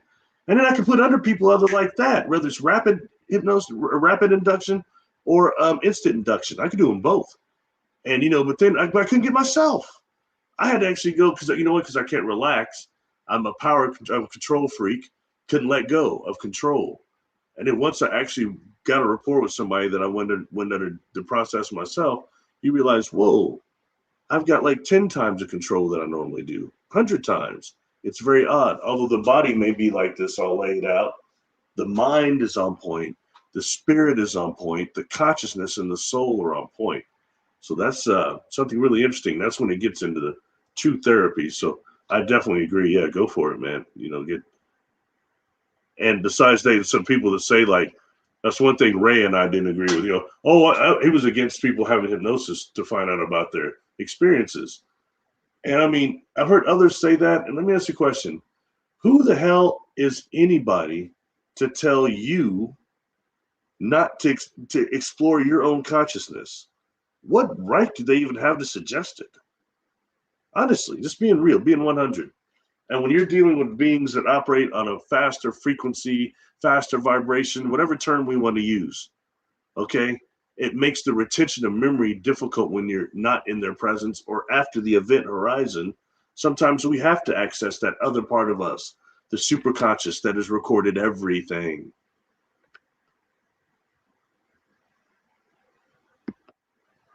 Ah, Aussie Ange, thank you. Thank you, Angie. Oh, I appreciate that.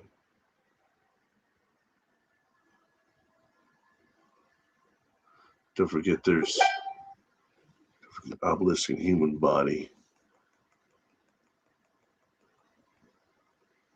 Obelisk, you got me on that one. I'm not familiar with that. Obelisk. You mean like the fake things they've been finding around that are man-made in humans' bodies? Sorry, you got me on that one. Not familiar with that one. Maybe you could provide a link or something, or let me know who said that. I'll try to look it up and learn some more about it. I don't know everything, that's for sure.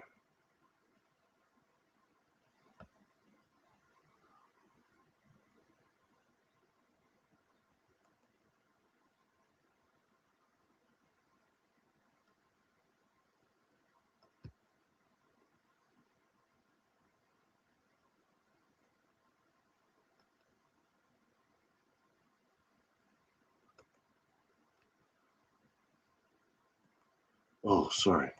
Trying to make sure I click these. Oh, my pleasure. Greetings, Bernard. Thank you for coming by. Appreciate it. I appreciate it. Thank you. I appreciate it. Yeah, thanks for saying that. That's really what these are. Is just it doesn't matter about me. It's really just the concepts.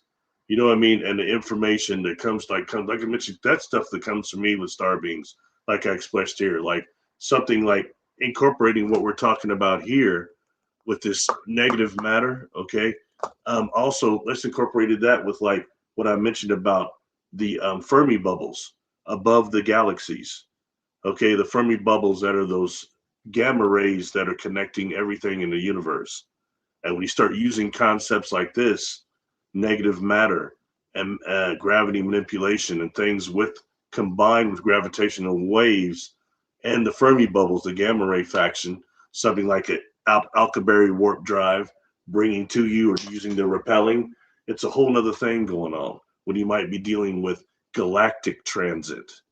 You know what I'm saying? I think that's important because we're so often too worried about Pleiades and Arcturus, Sirius, Lyra, these places that are like neighborhood galaxies or neighborhood constellations, not galaxies.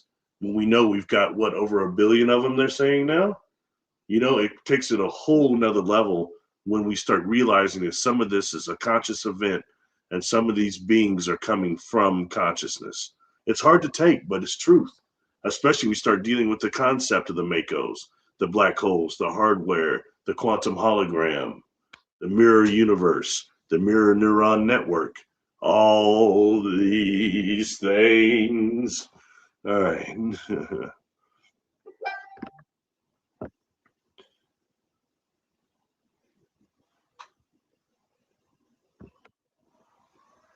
Barry, what's your opinion on the glass looking cube and the missing 411 connection? You know, Jessica and I have talked about that quite a bit, actually.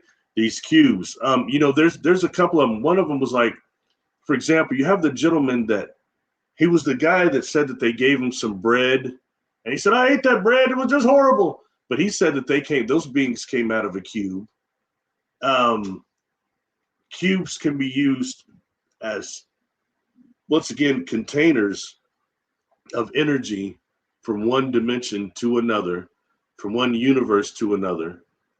And we know that the cube is also, you know, and certain things about the cube, like for example, mathematically, when dealing with the concept of levitation, like I've always, since a kid, I've always known that somehow that the pyramids were, however, when they were built, that it was not just a levitation, but it was a technique that mathematically was similar to why a sugar cube floats in water.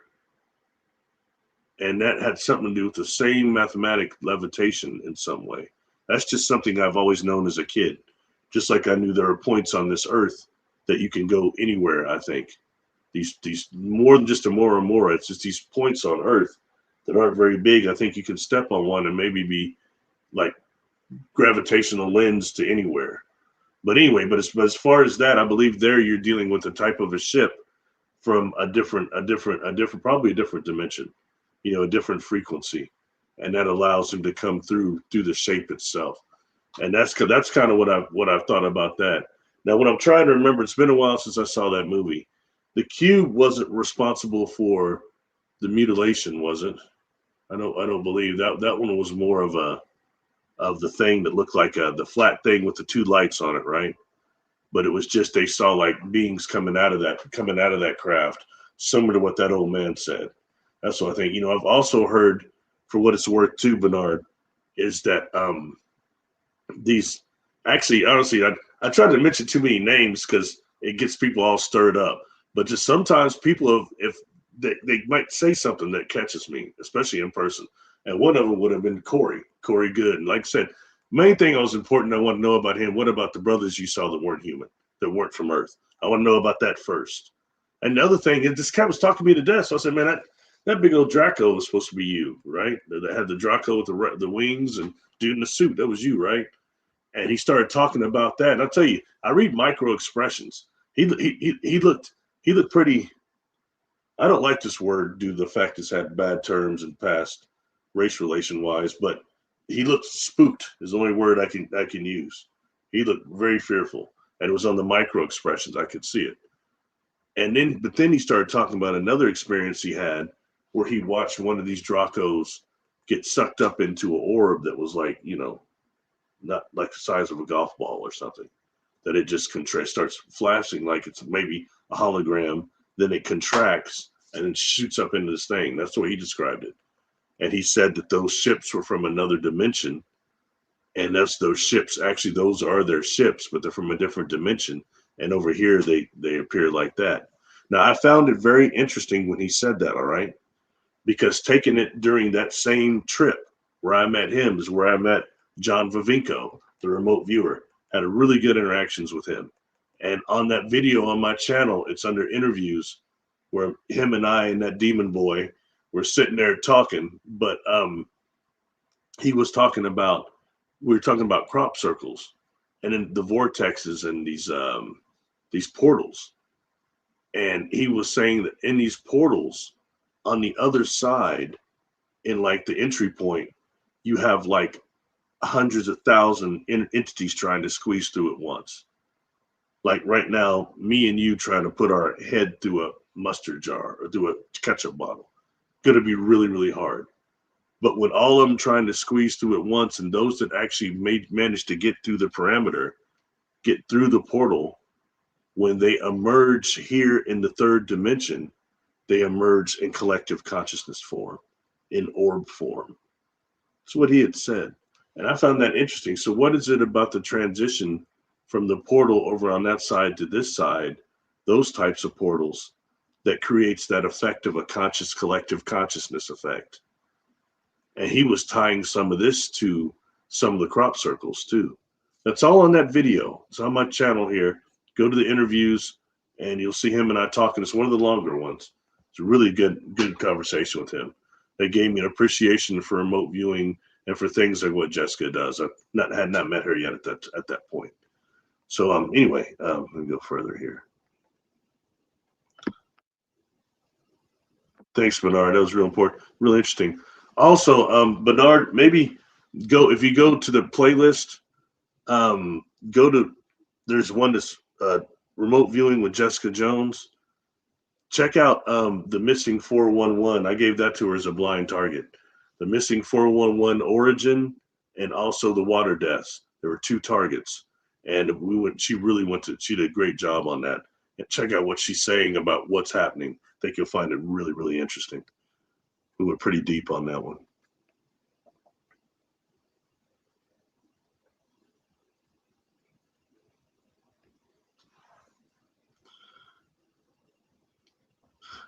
Ship, I would say a ship. But of course, ships can be tools. At this point, for me, Bernard is sometimes what ship and or organism, because a lot of these ships are alive. That's only the ones I've dealt with. I can't speak for all, but most of the ships I've been on board are alive. It took me time to figure that or to accept it. It's just too hard to accept. Like why, when you're on board, you feel alive. It feels alive, and I just think you're getting information from like the walls and the environment itself. And then you got these beings that are hitting you telepathically. So it's a very weird, interesting environment. I think it says a lot about how much information we can really take in through the cells on the cellular level, not just cellular memory, but cellular interpretation, nuclei wise. You know what we really are in that way. Huh, cool question. Cool question. Well, I've not heard of that one. Don't know if I maybe I don't think I read it though. I don't think I've seen it. I read it anyway.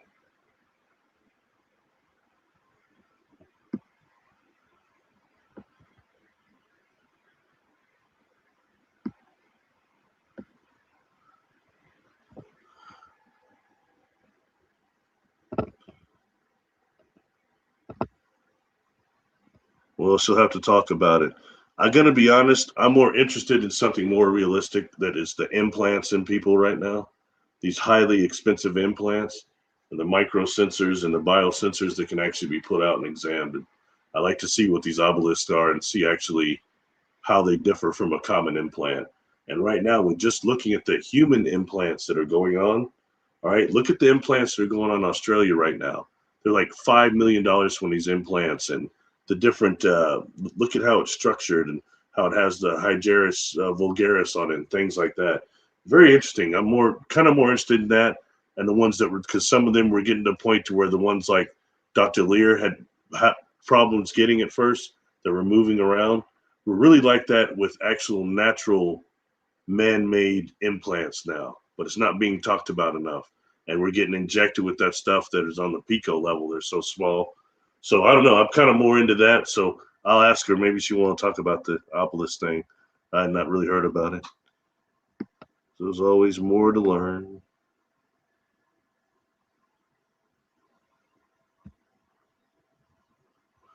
I've come across entities. I'm not really looking for implants in people. You know what I mean? That's somebody else's work there. But I've come across people that have entities attached to them that are more than just earthbounds. Sometimes they can be demonic. I don't really put a level of demonic that are on some because sometimes you got people that are just so messed up and then they die and they turn into something worse. And then you've got these others that are on the same level, that same vibration that they're interacting with the earthbounds. Like for example, I've had some earthbounds tell me, "Well, hey, in fact, I've had them more than one, several times. I was told I was going to get punished if I worked with you." I said, "Well, who told you that?" They'll say, "Well, the others that were in the body, but they left because you were coming, but they said they'll be back because the person won't do the work." But then when I have to do a little cognitive behavioral, I'll get them to work with me and get them talking. This might be an earthbound spirit that's not demonic. You know what I mean? But it's lost. It's got these other things that's able to influence it somehow. You know what I mean? And that way, and that's what's going to happen? Well, they said I might go to the pit, and that's using the concept of hell. They've implanted concept of hell, and if they work with somebody like me, they're going to go to hell. But when the truth is, I'm going to help them cross over. But then they get to talking with me, and they start thinking a little bit. If you don't treat them like they're a demon, oh, that whole thing start tripping you. How do you feel when somebody addresses you like that? It pisses you off. Talk to them, especially if you're lost. You're lost out in the park and you got somebody for directions. They dog the hell out of you. That's not a way to really communicate in a cognitive behavioral way. But once I get them to talking a little and thinking, then all of a sudden it's like, well, you might as well hear me out now because you've already been listening. So when they come back, they're gonna try to get you. That's just common sense, and then they'll wind up listening even more, and then get with the God work, and they start seeing the light, and the others are there to help. See, how is that bad? Then they wind up crossing over, going into a change, not being attached to somebody else ruining their lives because they're tripped out on whatever kept them here, whatever behavior patterns they have. That stuff is really serious. And I'm not just talking that when you're actually with somebody and you see them, they start crying and dropping big time tears. That's the result of this connection between this earthbound, and they realize how much that's been this earthbound influencing them. It wasn't even them, but they've been there so long they didn't even know. You know what I mean? It's real serious. And it's sometimes the joy of helping them cross over. You know what I mean? Seeing what happens and how they all of a sudden there's this relief that comes from not just the quote unquote possessed client, but also for the earthbound itself. And I'm not even talking about the demonic level, but them demonics are down here messing with the earthbound population, period.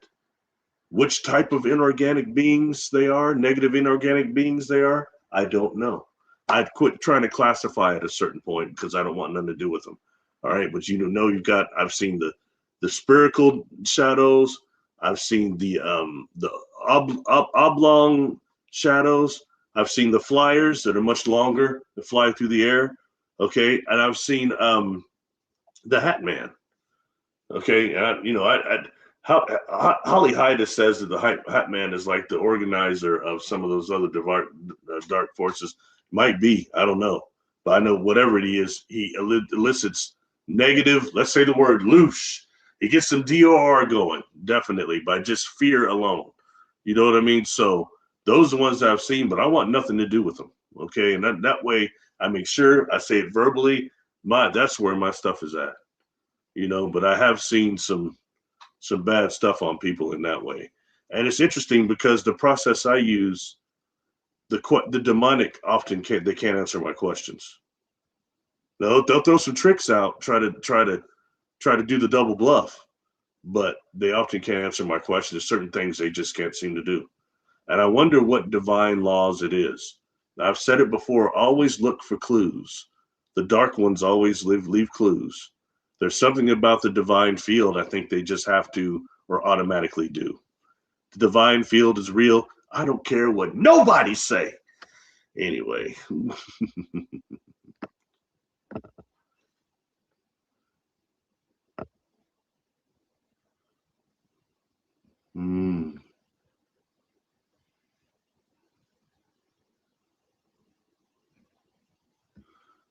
Publication about obelisk. If that's Jessica, whoever's saying that, send that to me if you can. Somebody send that to me. I want to know more about it. I've honestly not heard about it. Maybe some different type of implant, a bigger implant. I really don't know. Or maybe it's just straight AI. I don't know. I want to know more about the obelisk.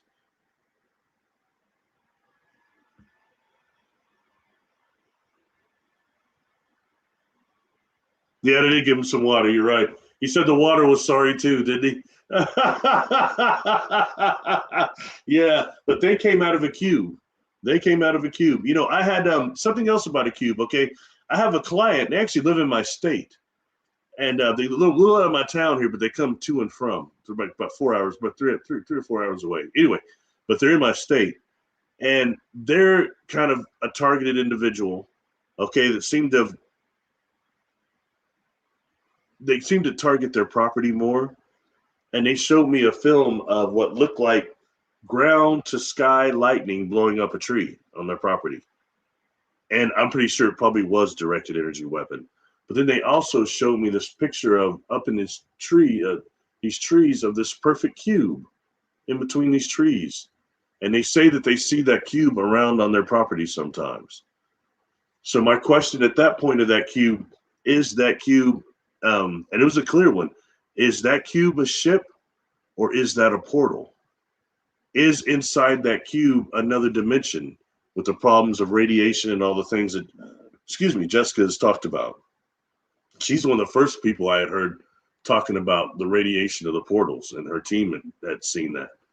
You know, and then since then I've heard a lot of people that the more people have equipment, I'm hearing it more and more. The radiation that seems to come with a lot of these events. Fascinating. Yeah, pancakes. I gotta be honest, man. Look, if that's me, man, them cats gave me some pancakes, man, them going in the damn jar. I'm not eating that, man. I ain't drinking that water either, man. Or I thought, wait a minute, I'm sorry. I thought that he gave them some water. He gave them water. That's right. And they gave him the pancakes. Well, I'm sorry. I might let people analyze it, but I wouldn't have eaten none of it. No way. I'm sorry. I would even try the stuff where I live. We have a really big cosmosphere in a city over the cosmosphere, and it's really nice. But they've got those dried packets and stuff in there. I think you can get one and eat it. I'd rather not. That astronaut food doesn't look any good. It's not like the Star Trek replica or replicator, that's for sure. Food replicator, which I think is coming in the future.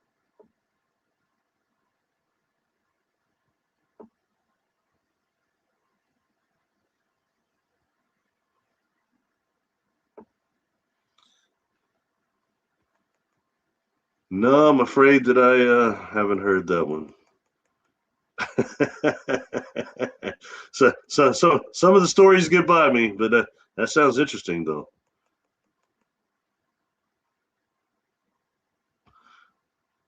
I wouldn't doubt. My brother, my oldest brother, Reggie, he lived in LA for probably, God, had it been 12 years or so.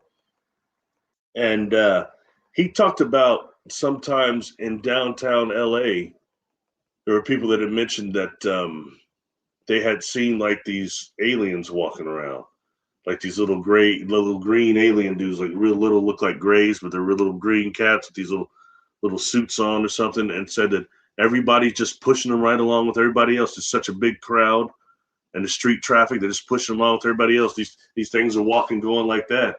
And he said, but everybody thought, well, hey, it's just some people filming a movie. It's got to be some people filming a movie. And as he would say, he said, man, there's so many weirdos walking around LA. He said, especially the Hollywood area. He said, you don't know what you're getting, man. But interesting. So so I don't doubt it at all. It may have happened, It may have happened. And you got to remember, too, we got a situation. We have these crypto-terrestrials that live right here alongside of us. And I think something that's happening right now with us consciously is that some of these, because of our consciousness increasing, some of these vibrations are bleeding together and bleeding through. And you've got some of these beings that have been here on this planet with it all the time. There's been probably dozens of civilizations beyond Territorian or what is it everybody's always talking about now? I can't say it right. Tartarian Empire. Go even further back than that. There's been a whole bunch before that. You know what I mean? And there's other beings that are just a frequency or dimension off of us here on Earth. That movie, that book, The Only Planet of Choice, I don't have it in here. That one talks about that a lot. How there are these other civilizations that they call them with the S. I believe that's very accurate. The one always caught my attention is the one they called Hova, Hoova. It's supposed to be a higher vibrational place that's right here on Earth with us. And it caused some problems, and we detonated one of the hydrogen bombs.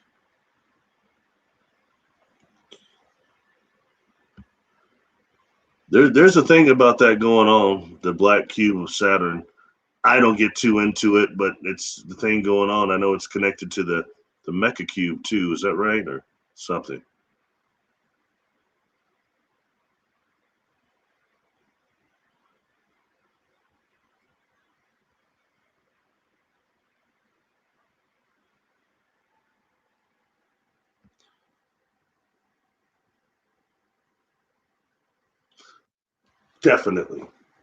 Definitely. Okay, what I mentioned before, Bernard, well, great section, great comment, is I've done a lot of these conferences now. I'm like, man, I've been blessed. I did like probably 14 for I've been divided one in a while, but that's all right. I may never get it again. I got really lucky.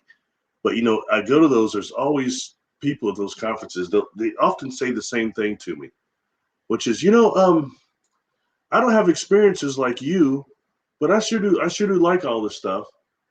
And when they're telling me that, I feel something coming off them that I stole the term from Dr. Who called Artron energy, which is some type of a higher energy that I think bathes our cells, irradiates our cells when we're on board one of those craft that has a dimensionally, temporally out of sync engine, or you're around the beings that have that type of a high kundalini, it irradiates us.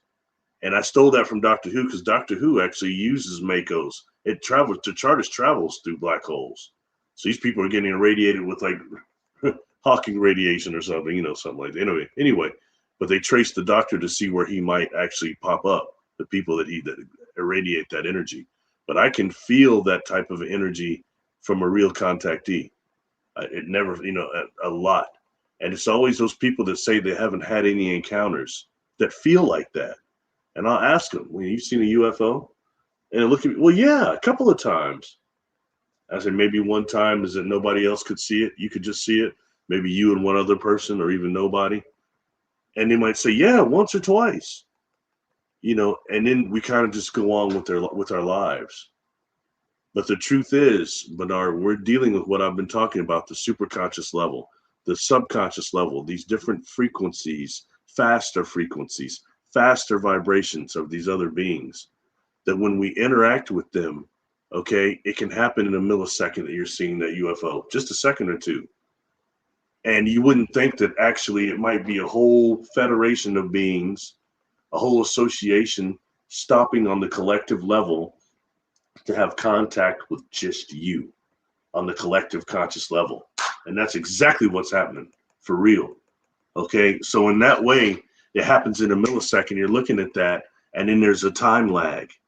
You know, you go on with your life, you know, but then a night or two later, you might have had some odd dreams. You're thinking about aliens, or dreaming you're in some weird hospital or something weird like that going on. But because of the time lag, we often don't associate it as being an experience. And if you want to know further what I'm talking about on that, please check out that last interview I did with Jimmy Church on 10/4 on Fade to Black. I'm sorry, the 4th, 10 days ago on Fade to Black. Fade to Black. I talked about what I'm talking about right now, and he starts talking about a regression he did with, I think it's Laura Ventine maybe, and how he realized he had seen black extraterrestrials during a time he saw a UFO with Billy Carson. Not a big fan, but hey, it is what it is. Anyway, so that's about, I think, but it's viable and it's worthy mentioning. Okay. And so that way, that's something Jimmy had talked about. But for him, it's just he saw this craft to the point of where he's asking dude, he's like, man, was I acting weird during the time we saw that or something? Because he had a whole experience, but it happened on the superconscious level quick. See, so he had no memory of it until he went through that regression. And I guarantee you that is not uncommon. That is not uncommon at all. That's one of the ways that this first contact is happening, is in ways like that. So thanks for saying that, bro. And by the way, I would recommend getting regressions. I'll do one with you if you like. Email at barrylilson13@gmail.com. Speaking of that, I had a family member who had taken a fall. So I actually quit doing sessions for almost 2 weeks, and I'm behind. I'm behind on a bunch of emails. I'm behind on booking sessions. But I'm going to start doing it again tomorrow. I just have to make sure that I'm not stressed out and everything's cool when I do sessions. I never want to be one of those people that got something attached to me or some stress and put it on somebody else. I make sure my energy field is cool for our work.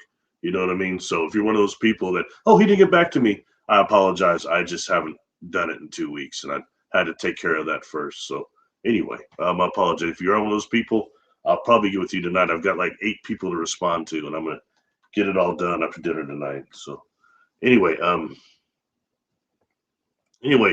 Bernard, think about getting a regression. Thanks for sharing that too. And trust yourself. I think you're 100% correct. Hey, what's up, Ernest? It's my pleasure. Thank you for being here.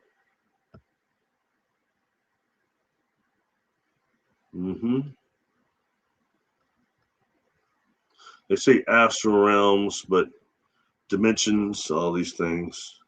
Sunfire Goddess, what up?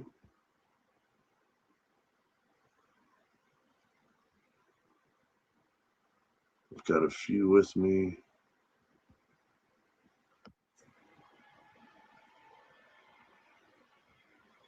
You know, I'm curious if anything is attached to me. I have to get rid of all that. You know, here's something I noticed, okay, is that of all the clients that I've had, I've never had one that didn't have any earthbounds attached. There was one, and they had ran before we did the session. And I came back later on and just did it unexpectedly in an instant induction, and got there were several of them, about 3 of them, but they had ran the other time. So but ultimately we all got. And the thing about the earthbounds is that they're inside the energy field, attached to a place of trauma, somewhere inside the energy field, and they meld in and start expressing themselves as negative behavior patterns. So as a medium, I can't see them on the outside. And I can't tell you, several times now, I've had somebody, we get done with the session, they may have 3, 4, 5, 2, whatever it is. We'll cross them over. We get done, they're looking at me. Because before they tell me, oh, I don't have anything attached to me because Barry, I did my shadow work. I hear that all the time. Hey, that's cool. Right on, right on. And then we do the session. They do have them attached to them. It didn't work. The protection didn't work. I'm just being honest. You know what I mean? It's not that I'm trying to discredit anything, but it's just a fact of a thing. Most people have them attached, and a lot of times our clearing things don't really get rid of them. You know what I mean? And again, I'm speaking about earthbounds, not the demonic. They're 2 different levels. We've got these layers. Earthbound, below that, you've got that demonic factor. I'm talking about the earthbounds, though, okay? Demonic is a whole different thing. Well, kind of. Greetings, Jetson 19.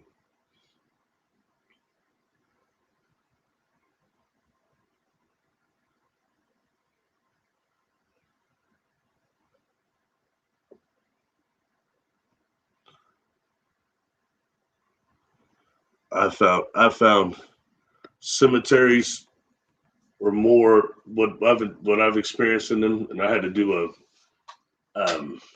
a task that had to do with cemeteries when I was much younger, and it was a warrior's test. That's all I'll say.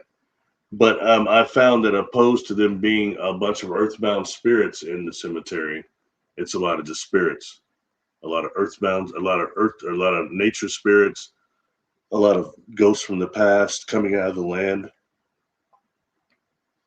and sometimes a lot of negatives too that feed on that energy that's there, that loss, that sadness that just soaks up in the land. So, and oftentimes I find it's not always earthbounds there. They don't always go back to their body unless somebody with them goes near it. You know what I mean? Not all the time. There's also different types, but yeah, cemeteries are a trip.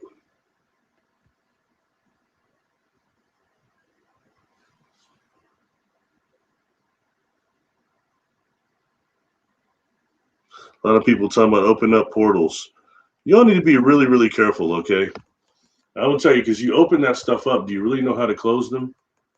And if you got something that comes through that portal and really gets on your ass, you might be in a struggle for your life. And do you really know how to get them back? You can't once they come through. So it's really careful. Just be careful opening up those portals and thinking that you're doing it and creating time fissures. Okay, because a lot of times there might already be an active portal there, and you think you're opening something, creating something that's already there. You're just probably breaking it down, allowing something else to come through. Very, very dangerous work. Just like the people I've talked to that talk like they're these exorcists or something. And when they start talking to them, I can tell they've never really been in a struggle, not with one of these little shadows I've mentioned, but one of these beings that's a demon, a real demon that's millions of billions of years old. And it tells you that. And it's got a big old field of awareness, and it says it's going to take you. You're in for the battle of your life. It's not a joke. It's not new age, and might not be nobody to help you. You're talking about dealing with those type of entities that gets on somebody. It takes a whole team of people to get them off. An exorcist, a shaman, a priest, you know what I mean? A musician, all these things to get this thing off. So be careful. Just be careful, folks, all right? I ain't trying to tell nobody what to do, but just be very careful. Oh, sorry, I won't even look at the chat anymore. I'm almost down to the end.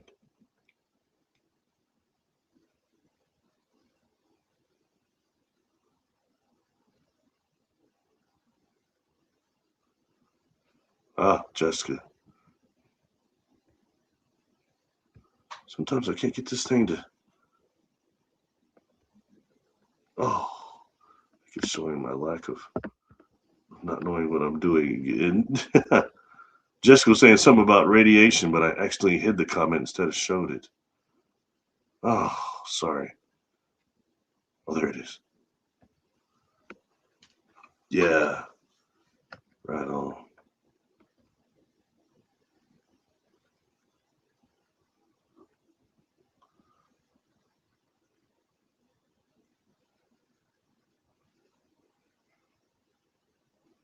Wow.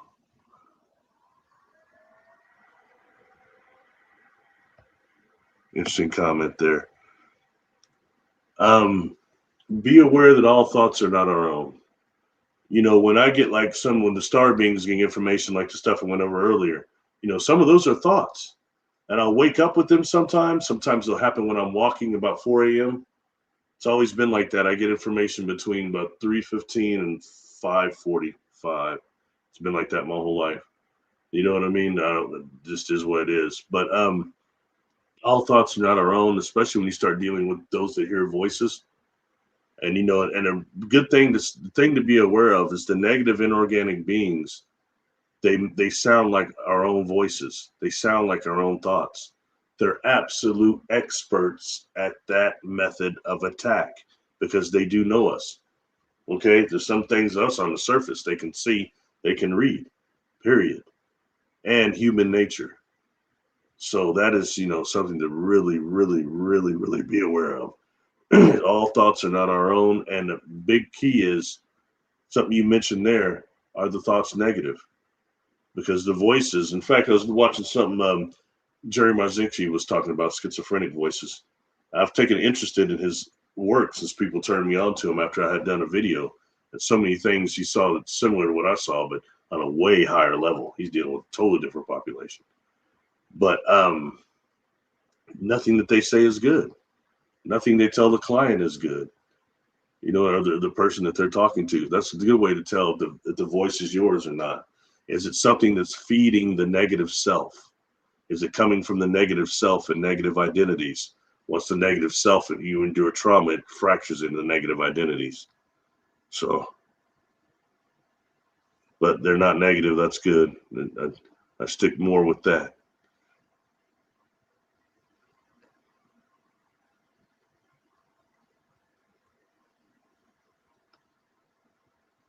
That sounds like V2K.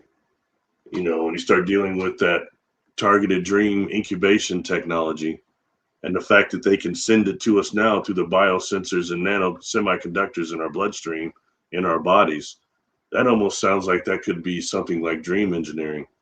Be careful. That could imply possible assault from a hive mind, trying to plug you into a hive mind to mind, brain to brain interface, brain to machine interface. Be careful. I'm really worried because that's something that the negative forces have always done is invade our dreams, manipulate our dreams. Inorganic beings do it. They hide in our dreams. But now they're putting technology behind it to make it triple, which pretty much sucks.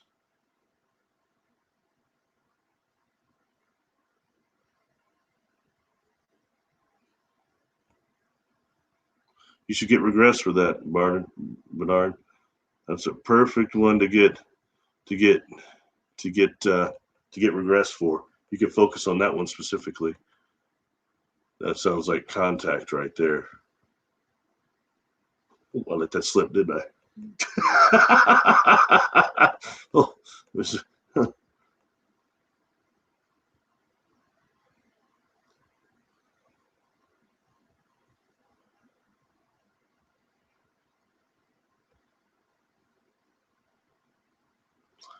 Oh, you know what? That sounds like gang stalking.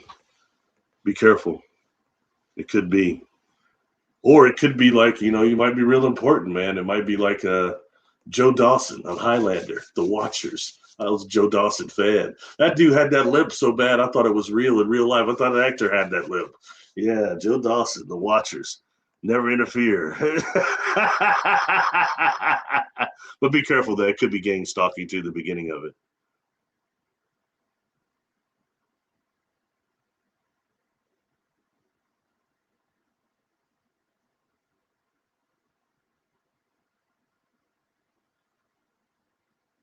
Huh.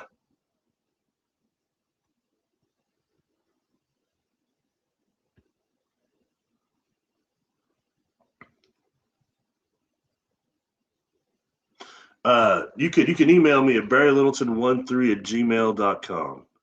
barrylittleton13 at gmail.com. And I do them through Zoom.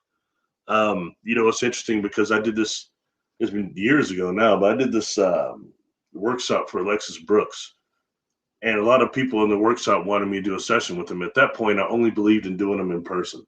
I was like, man, I don't think it really worked through Zoom or through Skype. And I talked to some other hypnotists, and they're like, man, it does.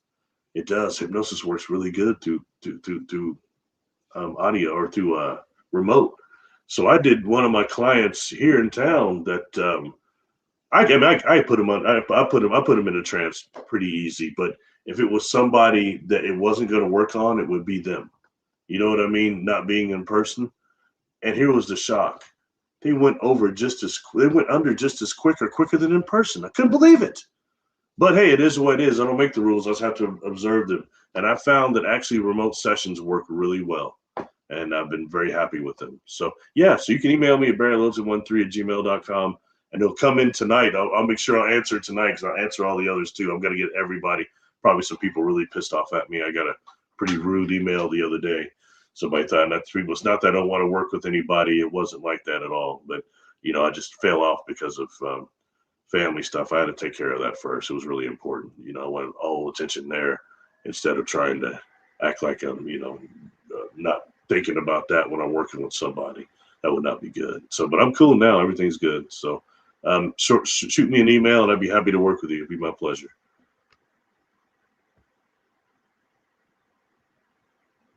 Sometimes it depends. It depends. Sometimes I have to tune in. I had to get to a point in my life to where I didn't just walk around turned on all the time.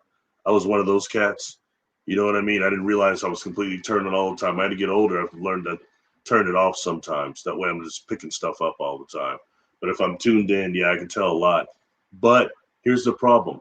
It's if it's an earthbound spirit that is attached to somebody, they're attached to a point of trauma inside the body, and then they're so entwined into the person's energy field. Excuse me, entwined in the person's energy field.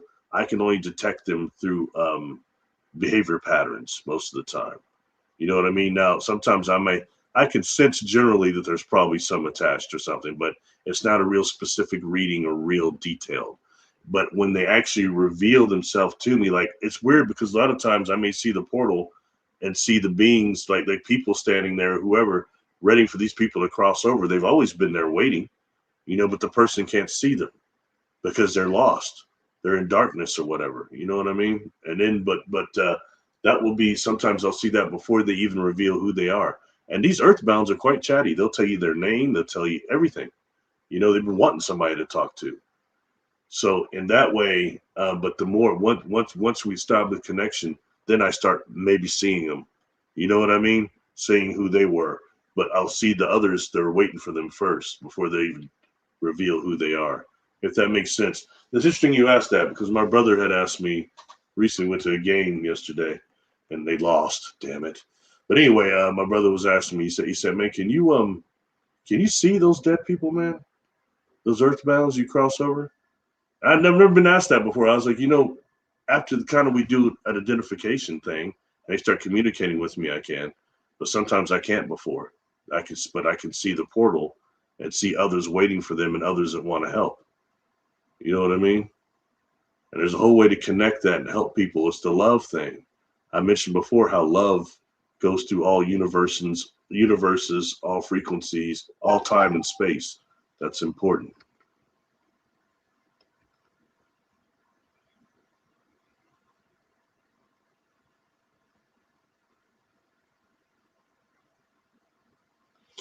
These are people talking about what sounds like getting attachments. I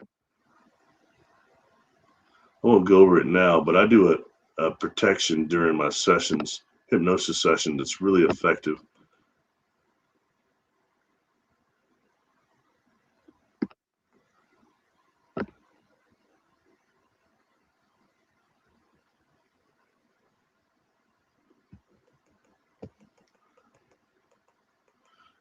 Tamra, what's happening? No, just no. I just make sure that my own personal energy field is good, and I'm not like carrying something with me or got an attachment myself or something like that. I work on that basis a little bit more. Moon phases don't really bother me. Day or night doesn't really matter. Just depends on the person. I tend to do them I'm a little more free during the late afternoons and evenings, so I tend to do more sessions during that time. Good question though. Thank you, Sunfire Goddess.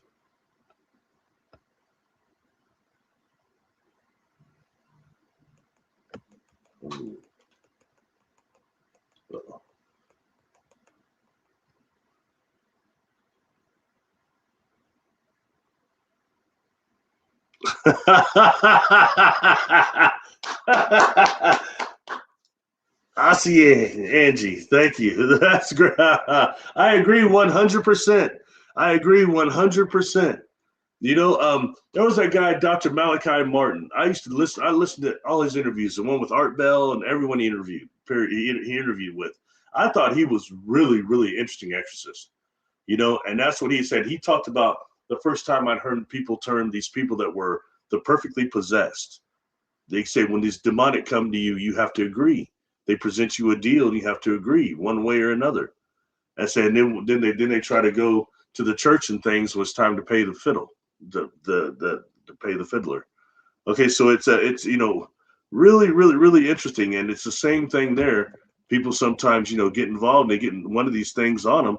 They're for the trouble of their life. There's a book called A Deadly Haunting by this lady named let's see, maybe I can pull let me see. I can't remember her name.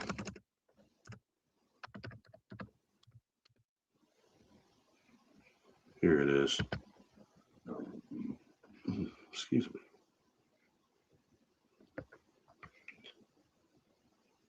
I'm not going to keep this open very long, but I'll just give y'all a picture of it so you can listen to the ladies' interviews and maybe get the book.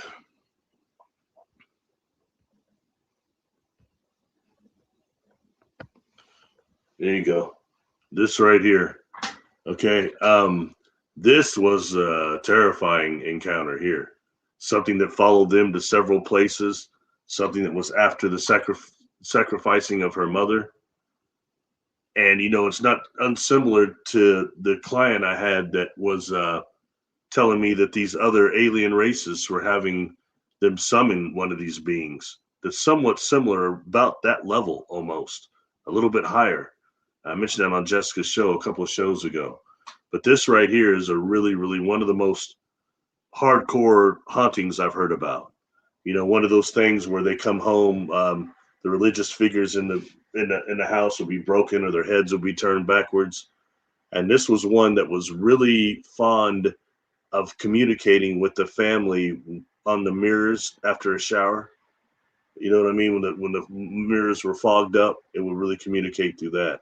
And it described who it was as some type of a high prince that was in one of those like initiate circles, but it was really dark, and it was doing sacrifices and things. And the woman's daughter was supposed to be a sacrifice, or grandma, and got away. So this thing had been chasing her grandmother lifetimes. It's pretty creepy. So when it comes to people that say they're doing these exorcisms and stuff, they don't want to encounter something like this. And they did all sorts of stuff. They couldn't get rid of that thing. It was laughing at a lot of the exorcists.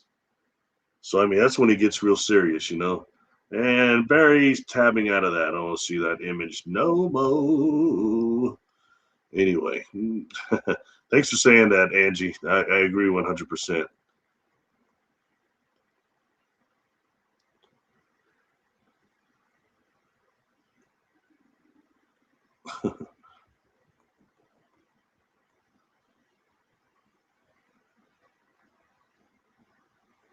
A lot of that going on these days. People trying to do dream invasion, astral invasion. When I first came forward, that first conference I did, there was a dude there who we wound up getting into it. We're not cool. But you had these women saying that the individual was trying to rape them astrally. They done some energy work with him, and then he's come in their crib or whatever. So I mean, it's I have no doubt of that. If that's something that entices people, but I've hearing that more and more lately, even since then. So, and Earthbounds will do that too. And they'll do it to you in your dreamscape, or an incubus.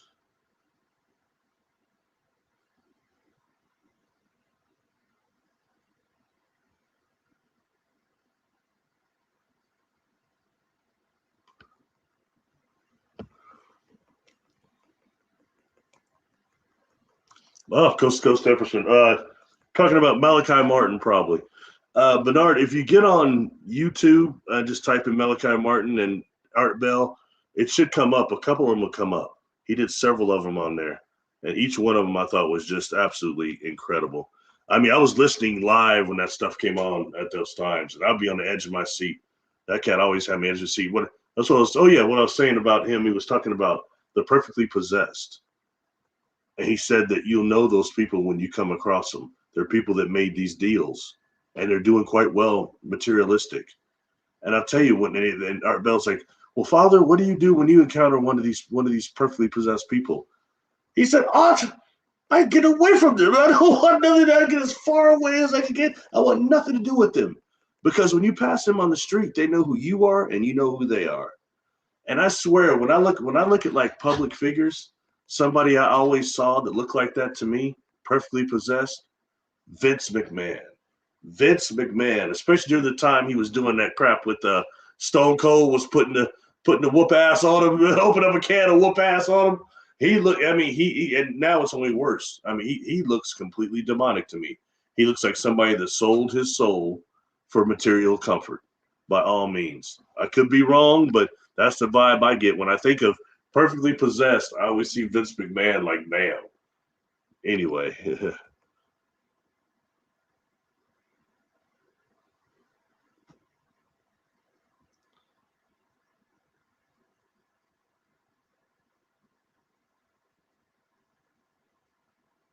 Thanks for joining, Jessica. Thank you for putting up my Patreon and everything too. I appreciate that.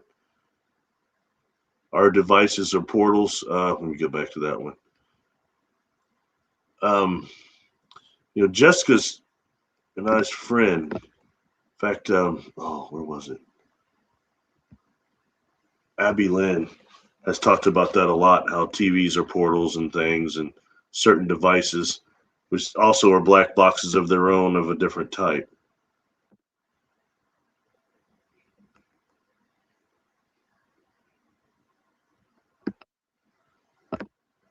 Oh.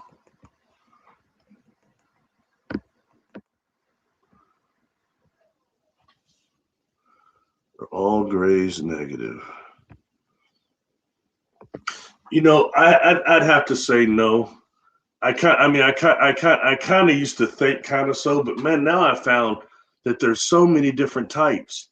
You've got the ebens, you've got the ones with the nose, you've got the reticulans, you got the grays from the future, you got the ones that are just the clone bodies, you've got the ones that are higher than the ebens. I mean, there's so many different types that I can't really make that judgment if they're all negative or not.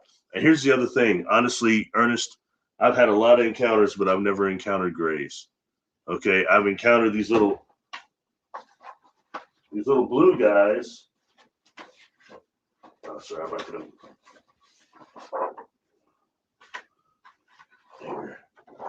Little blue cats right there. Man, I've encountered them. They look somewhat similar to grays, but they weren't gray. They were blue. They had on these blue suits, and they said they was Andromedan. They're from the spiral, one of the arms of Andromeda, where it's close to something that we would recognize as Magellanic clouds in that area that they can use for actually transport through ship or physical. Those that are non-physicals can transport through there.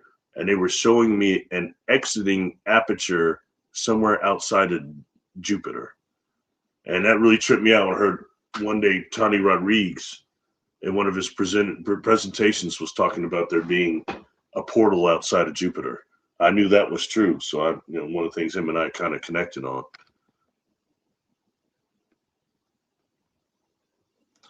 Perfectly Possessed. Yeah. Yep. Vince McMahon. There's a couple others I've seen too, but he really looks like one. Quite honestly, man, I'm sorry. I know this is, well, Jessica talks about celebrities all the time. I don't get into it too much, but to me, look, Jim Carrey looks messed up to me. He looks like he's somebody, and he looks like he's wearing a high priest something. I was watching this show, the old Tomorrow People. It's one of the last ones they did. They get this drum, the Hearts of Saga. They start drumming this stuff. Do do do do. Everybody's just going like that there. I don't know, but yeah, the Perfectly Possessed.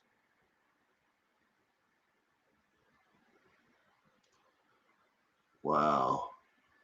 Really cool, really cool. I appreciate everybody being here. About to wrap it up here, but man, very cool chat. Like everybody's talking amongst themselves. Not many questions about the material. Before I leave, though, does anybody have any questions over any of the material that I went over? Did any of it just not make sense? You saying, man, brother, you weren't making no sense about the negative matter. You weren't making no sense about the space gum. Don't know what in the HE double hockey sticks you're talking about. Anything on that? Any questions anybody had? Anything I didn't elaborate on good or discuss good enough concerning those topics? Is everybody cool with that before I shut it down? Jim Carrey looks like he sniffs glue. Probably, or maybe was it um, model airplane glue? When that movie Airplane, I picked the wrong time to stop sniffling glue. Was it markers? I can't remember now. Oh, thanks, Angie. I appreciate it. Joyce, what's going? Oh, Joyce, I don't know if I even saw you were in there. Welcome, boy, Joyce. I can't tell you enough of how much I'm always so interested when I hear Sasquatch Washington stuff. You must have one of the most active Sasquatch places in the United States. I mean, stuff happened to me in Washington. I just hear constant stuff up there. It's fascinating. Beautiful place too. So's Oregon. Thanks to Oregon and Washington, I no longer doubt that Sasquatch exists. I mean, something definitely going on up there. Cool. Well, thank you. I think I got through everybody. Thank you all for being here. I really appreciate it. Please let me know, how everything was in the comments and everything afterwards. I've got several videos that I'll put up in the after chat in the video thing. One will be this right here, which is the document, the PDF. I really, really, really encourage everybody to look at that one right there and just check it out, how they're talking about tunneling through the moon to get negative matter. Anyway, thank you. Thank you, Cryptoville 741. Thank you for being here. I appreciate everybody, Bernard, everybody for being here. Thank you. Thank you, Jessica, for monitoring. This went longer than I thought, but it was good information. Much love to everybody, and peace.